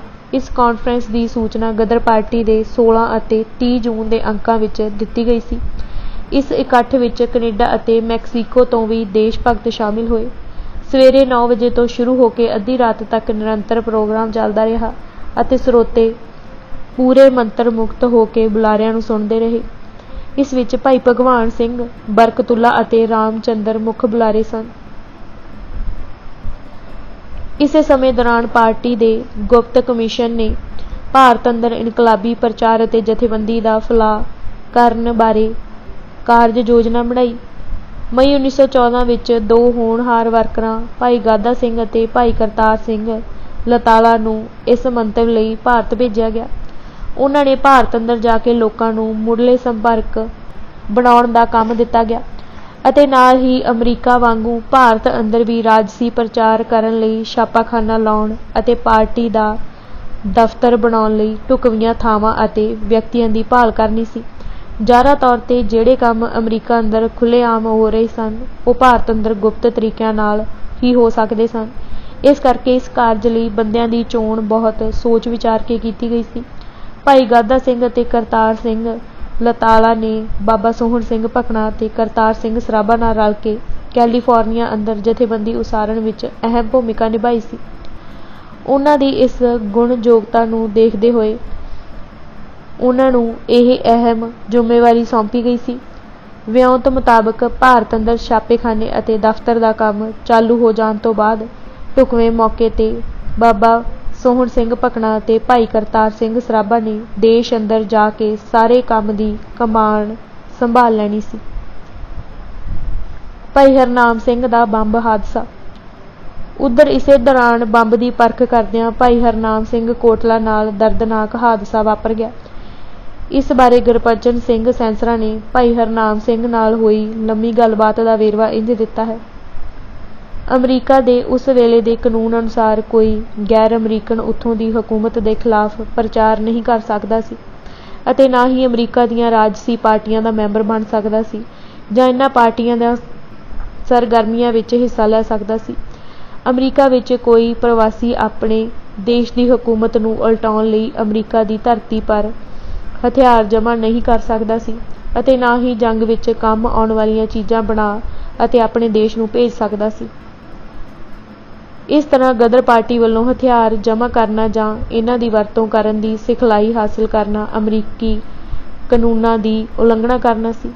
ਇਸ ਦਾ ਪਤਾ ਲੱਗ ਜਾਣ ਪਰ ਸੰਬੰਧਿਤ ਵਿਅਕਤੀ ਉੱਪਰ ਮੁਕੱਦਮਾ ਚਲਾ ਸਕਦੇ ਸਨ। ਅਤੇ ਉਹਨਾਂ ਨੂੰ ਅਮਰੀਕਾ ਤੋਂ ਦੇਸ਼ ਨਿਕਾਲਾ ਮਿਲ ਸਕਦਾ ਸੀ। ਇਸ ਦੇ ਨਾਲ ਹੀ ਸਾਰੀ ਗਦਰ ਪਾਰਟੀ ਨੂੰ ਗੈਰ ਕਾਨੂੰਨੀ ਕਰਾਰ ਦੇ ਕੇ ਇਸ ਦੇ ਖਿਲਾਫ ਸਖਤ ਕਾਰਵਾਈ ਹੋ ਸਕਦੀ ਸੀ। ਇਸ ਕਰਕੇ ਇਹ ਸਾਰਾ ਕੰਮ ਬਹੁਤ ਖੁਫੀਆ ਤਰੀਕੇ ਨਾਲ ਕਰਨਾ ਪੈਣਾ ਸੀ। ਪਰ ਗਦਰ ਪਾਰਟੀ ਨੂੰ ਇੱਕ ਗੱਲ ਦਾ ਫਾਇਦਾ ਸੀ ਕਿ ਅਮਰੀਕਾ ਵਿੱਚ ਹਥਿਆਰ ਆਦਿ ਰੱਖਣ ਉੱਤੇ ਪਾਬੰਦੀ ਜਾਂ ਕੋਈ ਖਾਸ ਨਿਗਰਾਨੀ ਨਹੀਂ ਸੀ। ਰਵਾਇਤ ਮੁਤਾਬਕ ਅਮਰੀਕਨ ਲੋਕ ਬਿਨਾਂ ਰੋਕ ਟੋਕ ਤੋਂ ਹਥਿਆਰ ਰੱਖ ਸਕਦੇ ਅਤੇ ਆਪਣੇ ਨਿੱਜੀ ਹਿੱਤਾਂ ਲਈ ਇਹਨਾਂ ਦੀ ਖੁੱਲ੍ਹੀ ਵਰਤੋਂ ਕਰ ਸਕਦੇ ਸਨ। ਸਿਰਫ ਰਾਜਸੀ ਉਦੇਸ਼ਾਂ ਲਈ ਵਰਤੋਂ ਕਰਨੀ ਮਨ੍ਹਾ ਸੀ। ਗਦਰ ਪਾਰਟੀ ਨੇ ਪੂਰੀ ਚੌਕਸੀ ਵਰਤਦਿਆਂ ਇਸ ਖੁੱਲ੍ਹ ਦਾ ਫਾਇਦਾ ਲੈਣ ਦਾ ਨਿਰਣਾ ਕੀਤਾ।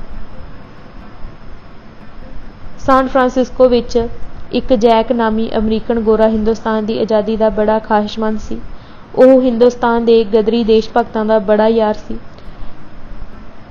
ਸਾਨ ਫਰਾਂਸਿਸਕੋ ਵਿੱਚ ਉਹ ਬੜਾ ਮੰਨਿਆ ਦੰਨਿਆ ਆਦਮੀ ਸੀ। ਉਹ ਗਦਰ ਪਾਰਟੀ ਦੇ ਕੰਮਾਂ ਵਿੱਚ ਨਾ ਸਿਰਫ ਹਮਦਰਦੀ ਰੱਖਦਾ ਸੀ, ਸਗੋਂ ਪਾਰਟੀ ਦੇ ਊੜੇ ਥੋੜੇ ਕੰਮ ਵੀ ਕਰਦਾ ਸੀ। ਉਸਨੇ ਪਾਰਟੀ ਦੇ ਕਈ ਜਾਣ ਜੋਖੋਂ ਦੇ ਕੰਮ ਵੀ ਕੀਤੇ ਅਤੇ ਗਦਰ ਲਹਿਰ ਦੀ ਸਹਾਇਤਾ ਕਰਨ ਲਈ ਉਹ ਖੁਦ ਗਦਰੀ ਦੇਸ਼ ਭਗਤਾਂ ਨਾਲ ਹਿੰਦੁਸਤਾਨ ਵਿੱਚ ਵੀ ਆਇਆ, ਪਰ ਹਿੰਦ ਸਰਕਾਰ ਨੇ ਉਸਨੂੰ ਗ੍ਰਿਫਤਾਰ ਕਰਕੇ ਵਾਪਸ ਅਮਰੀਕਾ ਭੇਜ ਦਿੱਤਾ। ਪਾਰਟੀ ਲੀਡਰਾਂ ਦਾ ਉਹ ਇੱਕ ਚੰਗਾ ਸਲਾਹਕਾਰ ਵੀ ਸੀ। ਮਈ 1914 ਵਿੱਚ ਜਦੋਂ ਸ਼ਹੀਦ ਕਰਤਾਰ ਸਿੰਘ ਸਰਾਭਾ ਹਵਾਈ ਜਹਾਜ਼ ਦਾ ਕੰਮ ਸਿੱਖਣ ਲਈ ਚਲਿਆ ਗਿਆ ਤਾਂ ਬਾਬਾ ਹਰਨਾਮ ਸਿੰਘ ਨੇ ਇਸ ਭੱਦਰ ਪੁਰਸ਼ ਨਾਲ ਬੰਬ ਬਣਾਉਣ ਦੀ ਜਾਂਚ ਸਿੱਖਣ ਬਾਰੇ ਗੱਲ ਕੀਤੀ। ਉਹ ਝਟਪਟ ਮੰਨ ਗਿਆ ਤੇ ਸਲਾਹ ਕੀਤੀ ਕਿ ਦੋਵੇਂ ਜਣੇ ਸ਼ਹਿਰੋਂ ਬਾਹਰ 30-40 ਮੀਲ ਦੂਰ ਜੰਗਲ ਵਿੱਚ ਜਾ ਕੇ ਇਹ ਕੰਮ ਕਰਨ। ਅਗਲੇ ਦਿਨ ਮਿਸਟਰ ਜੈਕ ਸਭ ਲੋੜੀਂਦਾ ਸਮਾਨ ਖਰੀਦ ਕੇ ਲੈ ਆਇਆ। ਦੋਹਾਂ ਨੇ ਆਪਣੇ ਬਿਸਤਰੇ ਲਏ ਅਤੇ ਗੱਡੀ ਪਰ ਚੜ੍ਹ ਕੇ ਦੂਰ ਜੰਗਲਾਂ ਵਿੱਚ ਮੌਜੂਦ ਇੱਕ ਸਟੇਸ਼ਨ ਪਰ ਜਾ ਉਤਰੇ। ਹੋਟਲ ਵਿੱਚ ਇੱਕ ਕਮਰਾ ਕਿਰਾਏ ਤੇ ਲੈ ਕੇ ਡੇਰੇ ਲਾ ਲਏ। ਖਾਣਾ ਖਾਣ ਤੋਂ ਬਾਅਦ ਹੋਟਲ ਦੇ ਕਮਰੇ ਵਿੱਚ ਹੀ ਬੈਠ ਕੇ ਮਿਸਟਰ ਜੈਕ ਨੇ ਬੰਬਾਂ ਦਾ ਸਮਾਨ ਖੋਲ੍ਹਿਆ ਅਤੇ ਝਟਪਟ ਮਸਾਲਾ ਤਿਆਰ ਕਰ ਲਿਆ। 2 ਬੰਬ ਬਣਾਏ ਗਏ। ਇੱਥੇ ਜੰਗਲ ਪਹਾੜੀ ਸੀ। ਜੰਗਲ ਵਿੱਚ ਜਾ ਕੇ ਇੱਕ ਖੱਡ ਵਿੱਚ ਉਤਰੇ ਅਤੇ ਸੰਘਣੀ ਥਾਂ ਜਾ ਕੇ ਉਹਨਾਂ ਨੂੰ ਚਲਾ ਕੇ ਵੇਖਿਆ। ਤਜਰਬਾ ਕਾਮਯਾਬ ਰਿਹਾ। ਬਹੁਤ ਤਾਕਤਵਰ ਬੰਬ ਸਨ। ਜਿੱਥੇ ਡਿੱਗੇ ਉੱਥੇ ਬਹੁਤ ਸਾਰੀ ਥਾਂ ਤੇ ਨਾਲ ਦਾ ਦਰਖਤ ਉਡਾ ਦਿੱਤਾ। ਲਾਗੇ ਚਾਗਿਓਂ ਘਾਹ ਬੂਟ ਝੁਲਸਿਆ ਗਿਆ। ਉਪਰੰਤ ਉਹ ਵਾਪਸ ਹੋਟਲ ਆ ਗਏ। ਅਗਲੇ ਦਿਨ ਮਿਸਟਰ ਜੈਕ ਦੇ ਸਾਹਮਣੇ ਬਾਬਾ ਹਰਨਾਮ ਸਿੰਘ ਨੇ ਆਪ ਮਸਾਲਾ ਰਲਾਇਆ ਤੇ ਬੰਬਾਂ ਵਿੱਚ ਭਰਿਆ ਅਤੇ ਉਵੇਂ ਕਿਵੇਂ 2 ਬੰਬ ਆਪਣੇ ਹੱਥੀਂ ਤਿਆਰ ਕੀਤੇ। ਦੁਪਹਿਰ ਤੋਂ ਬਾਅਦ ਇੱਕ ਟੋਕਰੀ ਵਿੱਚ ਪਾ ਕੇ ਉਹ ਪਹਿਲੀ ਥਾਂ ਪਰ ਹੀ ਜੰਗਲ ਵਿੱਚ ਗਏ। ਹੇਠਾਂ ਖੱਡ ਵਿੱਚ ਉਤਰ ਕੇ ਇੱਕ ਵੱਡੀ ਸਾਰੀ ਚਟਾਨ ਦੇ ਪਾਸ ਟੋਕਰੀ ਰੱਖ ਦਿੱਤੀ ਅਤੇ ਉਸ ਵਿੱਚੋਂ ਇੱਕ ਬੰਬ ਲੈ ਕੇ ਚਟਾਨ ਦੇ ਦੂਸਰੇ ਬੰਨੇ ਲਿਜਾ ਕੇ ਚਲਾਇਆ। ਸਾਰੇ ਜੰਗਲ ਵਿੱਚ ਇਸ ਦੀ ਗੂੰਜ ਪੈ ਗਈ। ਜਿੱਥੇ ਡਿੱਗਾ ਉੱਥੇ ਕਾਫੀ ਖੱਪਾ ਪੈ ਗਿਆ ਅਤੇ ਲਾਗੇ ਦੇ ਝਾੜ ਬੂਟ ਲੂਸ ਗਏ। ਕੁਝ ਚਿਰ ਮਗਰੋਂ ਇਹ ਚਟਾਨ ਦੇ ਪਿੱਛੇ ਜਾ ਕੇ ਦੂਸਰਾ ਬੰਬ ਲੈ ਗਏ। ਅਜੇ ਉਹ ਬੰਬ ਲਈ ਹੀ ਆਉਂਦੇ ਸਨ ਕਿ ਇੱਕਦਮ ਹਾਲਟ ਦੀ ਕੜਕਵੀਂ ਆਵਾਜ਼ ਆਈ। ਉਹਨਾਂ ਦੋਹਾਂ ਦਾ ਤਰਾਹ ਨਿਕਲ ਗਿਆ। ਦੇਖਿਆ ਤਾਂ ਜੰਗਲ ਦਾ ਗੋਰਾ ਚੌਕੀਦਾਰ ਪਿਸਤੌਲ ਤਾਣੀ ਖੱਬੇ ਪਾਸਿਓਂ ਵਾਹੋ-ਦਾਹੀ ਸਿਰ ਤੇ ਚਲਿਆ ਆ ਰਿਹਾ ਸੀ। ਉਹ ਦੋਵੇਂ ਹੈਰਾਨ ਪਰੇਸ਼ਾਨ ਸਨ। ਬੰਬ ਮਿਸਟਰ ਜੈਕ ਦੇ ਹੱਥ ਵਿੱਚ ਸੀ। ਉਸਨੇ ਬੜੇ ਠਰਮੇ ਤੋਂ ਕੰਮ ਲਿਆ ਤੇ ਬੰਬ ਵਾਲਾ ਹੱਥ ਪਿਛਾਂਹ ਕਰਕੇ ਆਪਣੀ ਪਿੱਠ ਉੱਪਰ ਧਰ ਲਿਆ। ਤੁਸੀਂ ਕੌਣ ਹੋ? ਚੌਕੀਦਾਰ ਗਰਜਿਆ। ਉਸਦੀਆਂ ਅੱਖਾਂ ਵਿੱਚੋਂ ਸਰਕਾਰੀ ਕਹਿਰ ਫੁੱਟ ਰਿਹਾ ਸੀ। ਮੈਂ ਇੱਕ ਕੈਮਿਸਟ ਹਾਂ। ਇੱਕ ਨਵਾਂ ਨੁਸਖਾ ਤਿਆਰ ਕੀਤਾ ਹੈ ਜਿਸ ਦਾ ਤਜਰਬਾ ਇੱਥੇ ਕੀਤਾ ਗਿਆ ਹੈ। ਮਿਸਟਰ ਜੈਕ ਨੇ ਤੁਰੰਤ ਜਵਾਬ ਬਣਾ ਲਿਆ। ਜੰਗਲ ਵਿੱਚ ਅੱਗ ਬਾਲਣਾ ਕਾਨੂੰਨ ਦੇ ਖਿਲਾਫ ਹੈ। ਤੁਸੀਂ ਗ੍ਰਿਫਤਾਰ ਹੋ ਅਤੇ ਮੈਂ ਤੁਹਾਨੂੰ ਪੁਲਿਸ ਦੇ ਹਵਾਲੇ ਕਰਾਂਗਾ। ਸਾਨੂੰ ਤਾਂ ਏਦਾਂ ਦੀ ਕਿਸੇ ਗੱਲ ਦਾ ਨਹੀਂ ਪਤਾ, ਮਿਸਟਰ ਜੈਕ ਨੇ ਜਵਾਬ ਦਿੱਤਾ। ਤੁਸਾਂ ਆਉਣ ਲੱਗਿਆਂ ਸਟੇਸ਼ਨ ਤੋਂ ਬਾਹਰ ਲੱਗਾ ਹੋਇਆ ਨੋਟਿਸ ਬੋਰਡ ਨਹੀਂ ਪੜ੍ਹਿਆ? ਚੌਕੀਦਾਰ ਨੇ ਉਹਨਾਂ ਨੂੰ ਚਿਤਾਰਿਆ। ਅੱਛਾ, ਮੈਂ ਆਪਣੀ ਟੋਕਰੀ ਲੈ ਆਵਾਂ, ਫੇਰ ਤੁਹਾਡੇ ਨਾਲ ਚੱਲਦੇ ਹਾਂ। ਮਿਸਟਰ ਜੈਕ ਨੇ ਚਾਤਰੀ ਤੋਂ ਕੰਮ ਲਿਆ। ਰਾਖੇ ਨੇ ਆਗਿਆ ਦੇ ਦਿੱਤੀ। ਮਿਸਟਰ ਜੈਕ ਚਟਾਨ ਦੇ ਪਿੱਛੇ ਗਏ ਅਤੇ ਬੰਬ ਉੱਥੇ ਰੱਖ ਕੇ ਟੋਕਰੀ ਚੁੱਕ ਲਿਆਏ। ਬਾਬਾ ਹਰਨਾਮ ਸਿੰਘ ਜੰਗਲ ਦੇ ਰਾਖੇ ਪਾਸ ਹੀ ਖਲੋਤੇ ਰਹੇ ਅਤੇ ਉਸ ਨੂੰ ਕਹਿੰਦੇ ਰਹੇ ਕਿ ਉਹ ਹੁਣ ਜਾਣ ਦੇਵੇ। उन्हां नूं जंगल दे कानून दा पता नहीं सी। मिस्टर जैक ने भी आके अपनी अणजाणता दर्शाउण दी बड़ी कोशिश कीती अते मिन्नत माजरा बहुत कीता, पर राखा अपने हठ पर अड़िया रहा अते उन्हां नूं लै के सड़क वल तुर पिया। सड़क ते पहुँचदिਆਂ गोरा चौकीदार धीरा पै गया अते उन्हां ने उस नूं छड्ड दिता अते आखिया कि मुड़ के जंगल विच आके इह काम ना करिया जे। ਉਹ होटल विच आए, अपना समान लिया अते गड्डी पर चढ़ के रात नूं सान फ्रांसिस्को वापस जुगंतर आश्रम विच आ गए। जुलाई दा महीना चढ़ पिया। हवाई जहाज़ दा काम सिखदियां शहीद करतार सिंह सराभे दा गुੱਟ टुट गया, जिस दे इलाज वास्ते उस नूं सैक्रामेंटो हस्पताल विच दाखिल होना पिया। 4 जुलाई नूं सैक्रामेंटो विच गदर पार्टी दा एक जलसा सी। उत्थे सारे गदरी लीडर अते स्थानिक वर्कर इकट्ठे होए सन। शहीद करतार सिंह भी हस्पताल विचों उठ के गुੱਟ पर पट्टी बद्धी होई जलसे विच आ गए। उत्थे शहीद करतार सिंह सराभा अते बाबा पिरथी सिंह लालड़ू बाबा हरनाम सिंह नूं कहण लगे कि तुसीं मिस्टर जैक पासों ਬੰਬਾਂ ਦੀ ਜਾਂਚ सिख लई है, इस लई ਉਹ ਹੁਣ इन्हां ਦੋਹਾਂ ਨੂੰ सिखा देण। उन्हां तिन्हां ने सलाह कीती कि जंगल विच जाण दी बजाए किधरे अपनी थां ते जाके इह काम कीता जावे। जंगल दे हत्थ उन्हां नूं लग चुके सन। इस लई मता पकाया कि भाई संतोख सिंह अते बाबा विसाखा सिंह ददेहर दे फार्म विच जाया जाए। उन्हां ने अगले दिन लोड़ींदा समान खरीदिया अते भाई संतोख सिंह दे फार्म विच चले गए। अगे गदर पार्टी दे प्रधान बाबा सोहण सिंह भकना उत्थे आए होए सन। उत्थे बाबा हरनाम सिंह ने उन्हां नूं मसाला रलाउणा, ਬੰਬਾਂ विच भरना अते पतीला फिट करना दस्सिया अते उन्हां पासों हत्थीं इह काम करवाया। दोहां ने ही ठीक तरीके नाल मसाला रलाया, भरिया अते ਬੰਬ तैयार कीते। उत्थे फार्म विच आके ही उन्हां नूं चला के वेखिया गया। तजर्बा कामयाब सी। उपरोक्त ਉਹ ਦੋਵੇਂ सान फ्रांसिस्को नूं गड्डी चढ़ गए। बाबा हरनाम सिंह उत्थे ही रह गए। ਬੰਬ भर लैण तो बाद कुछ मसाला वाधू बच जांदा सी। मिस्टर जैक ने कहा सी कि यह वाधू मसाला सुट देना चाहिदा है। ਬੰਬ विच भरिया मसाला तां फलीते नाल ही चलेगा। फलीते तो बिना उसदे चलन दा कोई खतरा नहीं, पर यह बाहर वाधू पिया मसाला किसे वेले भी माड़ी मोटी रगड़ नाल चल सकदा सी। यह खतरे वाली गल मिस्टर जैक ने बाबे हरनाम सिंह नूं नहीं दसी सी, ना बाबा हरनाम सिंह नूं इसदा पता सी। ਉਹ कोई कैमिस्ट तां है नहीं सी। इस लई जद फार्म विच ਬੰਬ तैयार किए गए ते वाधू मसाले नूं सुट्टण लगे तां शहीद करतार सिंह सराभे ने कहा कि इस वाधू हिस्से नूं वेखਣਾ चाहीदा है कि इस विच किन्नी ताकत है, तां जो इस तों पुल उड़ाउण दा काम लिया जा सके। शहीद करतार सिंह दे कहण पर बाबा हरनाम सिंह ने इस वाधू मसाले नूं तजर्बे वास्ते अपने पास रख लिया सी। जद ਉਹ ਦੋਵੇਂ सान फ्रांसिस्को तो तुर गए ਤਾਂ बाबा हरनाम सिंह उस मसाले का तजर्बा करन लग पए। ਉਹ मसाले नूं हत्थ विच लैके लड्डू जिहा बना रहे सन कि ਉਹ उत्थे ही फट गया। बाबा जी का सारा हत्थ उड गया अते वीणी दी हड्डी मास उड जाण करके नंगी हो गई। लहू दियां घरालां वग तुरीआं। बाबे नूं अंदरों एक ही सदर उभासरी इनकलाब दा काम हुण किवें करांगा। बाबा हरनाम सिंह बांह विचों लहू चौंदियां ही फटाफट मकान नूं आए। अंदर उत्थे केवल बाबा सोहण सिंह भकना ही सन। हाय मेरा हत्थ उड गया। अंदर जांदियां ही बाबा हरनाम सिंह ने डांड मारी। डांड सुण के बाबा सोहण सिंह बाहर आए। ਉਹ ਬਾਂਹ ਨੂੰ लहू लहाण वेख के चाकरित रह गए। रुमाल लैके वगदा खून रोकण लई अरक तो उपर करके बांह घुट के बन दिती, पर लहू फिर भी पूरा बंद ना होया। भाई संतोख सिंह नूं खेतां विच काम करदे नूं खबर लगी। ਉਹ 2-3 साथियां नूं लैके भज आए। बाबा जी नूं 3-4 घुट शराब पिलाई गई, जिस नाल गशी आउंदी आउंदी रुक गई। घोड़ा गड्डी तैयार की गई अते बाबा जी नूं विच पा के स्टेशन पर लै गए। उत्थों गड्डी विच चाड़ के स्टाकटन लिजाया गया। स्टेशन तो टैक्सी करके एक बड़े लायक डॉक्टर पास लै गए। डॉक्टर ने मुलाजा किया।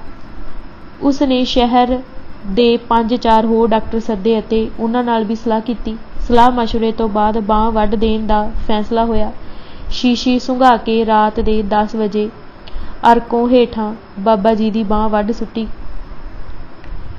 अगले दिन अखबारी रिपोर्ट दे पुछण पर ਭਾਈ ਸੰਤੋਖ ਸਿੰਘ ਨੇ ਜੋ ਦੱਸਿਆ ਉਹ ਅਮਰੀਕਨ ਅਖਬਾਰਾਂ ਵਿੱਚ ਇਸ ਤਰ੍ਹਾਂ ਛਪਿਆ। 4 ਜੁਲਾਈ ਨੂੰ ਸੈਕਰਾਮੈਂਟੋ ਲਾਗੇ ਇੱਕ ਫਾਰਮ ਵਿੱਚ ਬਹੁਤ ਸਾਰੇ ਹਿੰਦੂ ਅਮਰੀਕਾ ਦੀ ਆਜ਼ਾਦੀ ਦਾ ਜਸ਼ਨ ਮਨਾ ਰਹੇ ਸਨ।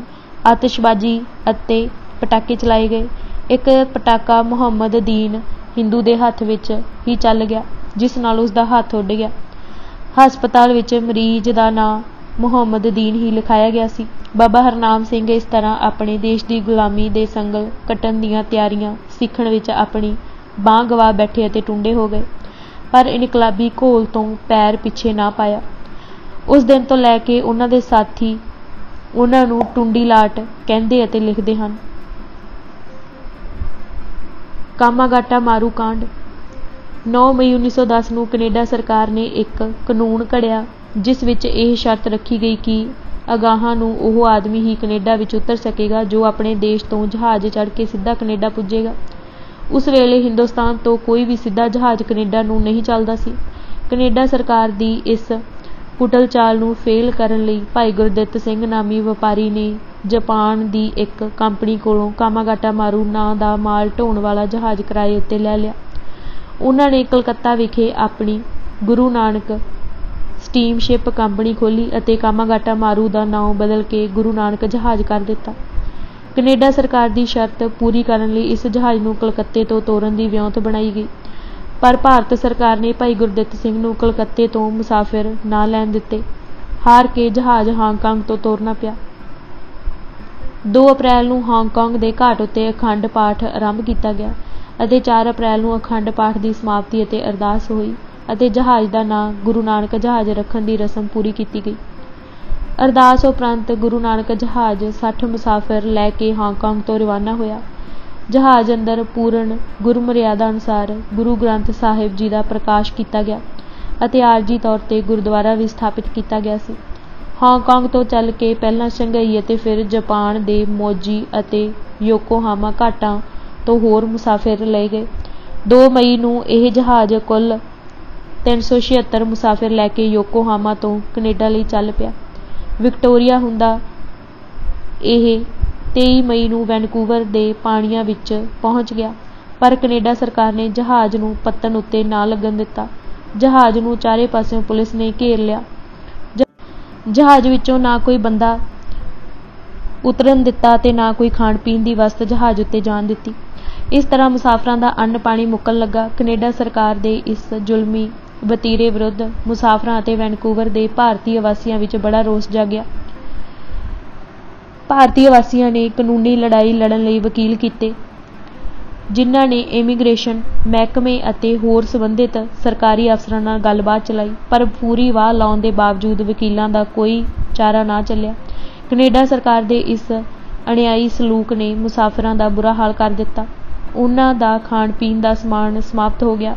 ਕੁੱਲ 376 ਮੁਸਾਫਰਾਂ ਵਿੱਚੋਂ 340 ਸਿੱਖ, 12 ਹਿੰਦੂ ਅਤੇ 24 ਮੁਸਲਮਾਨ ਸਨ।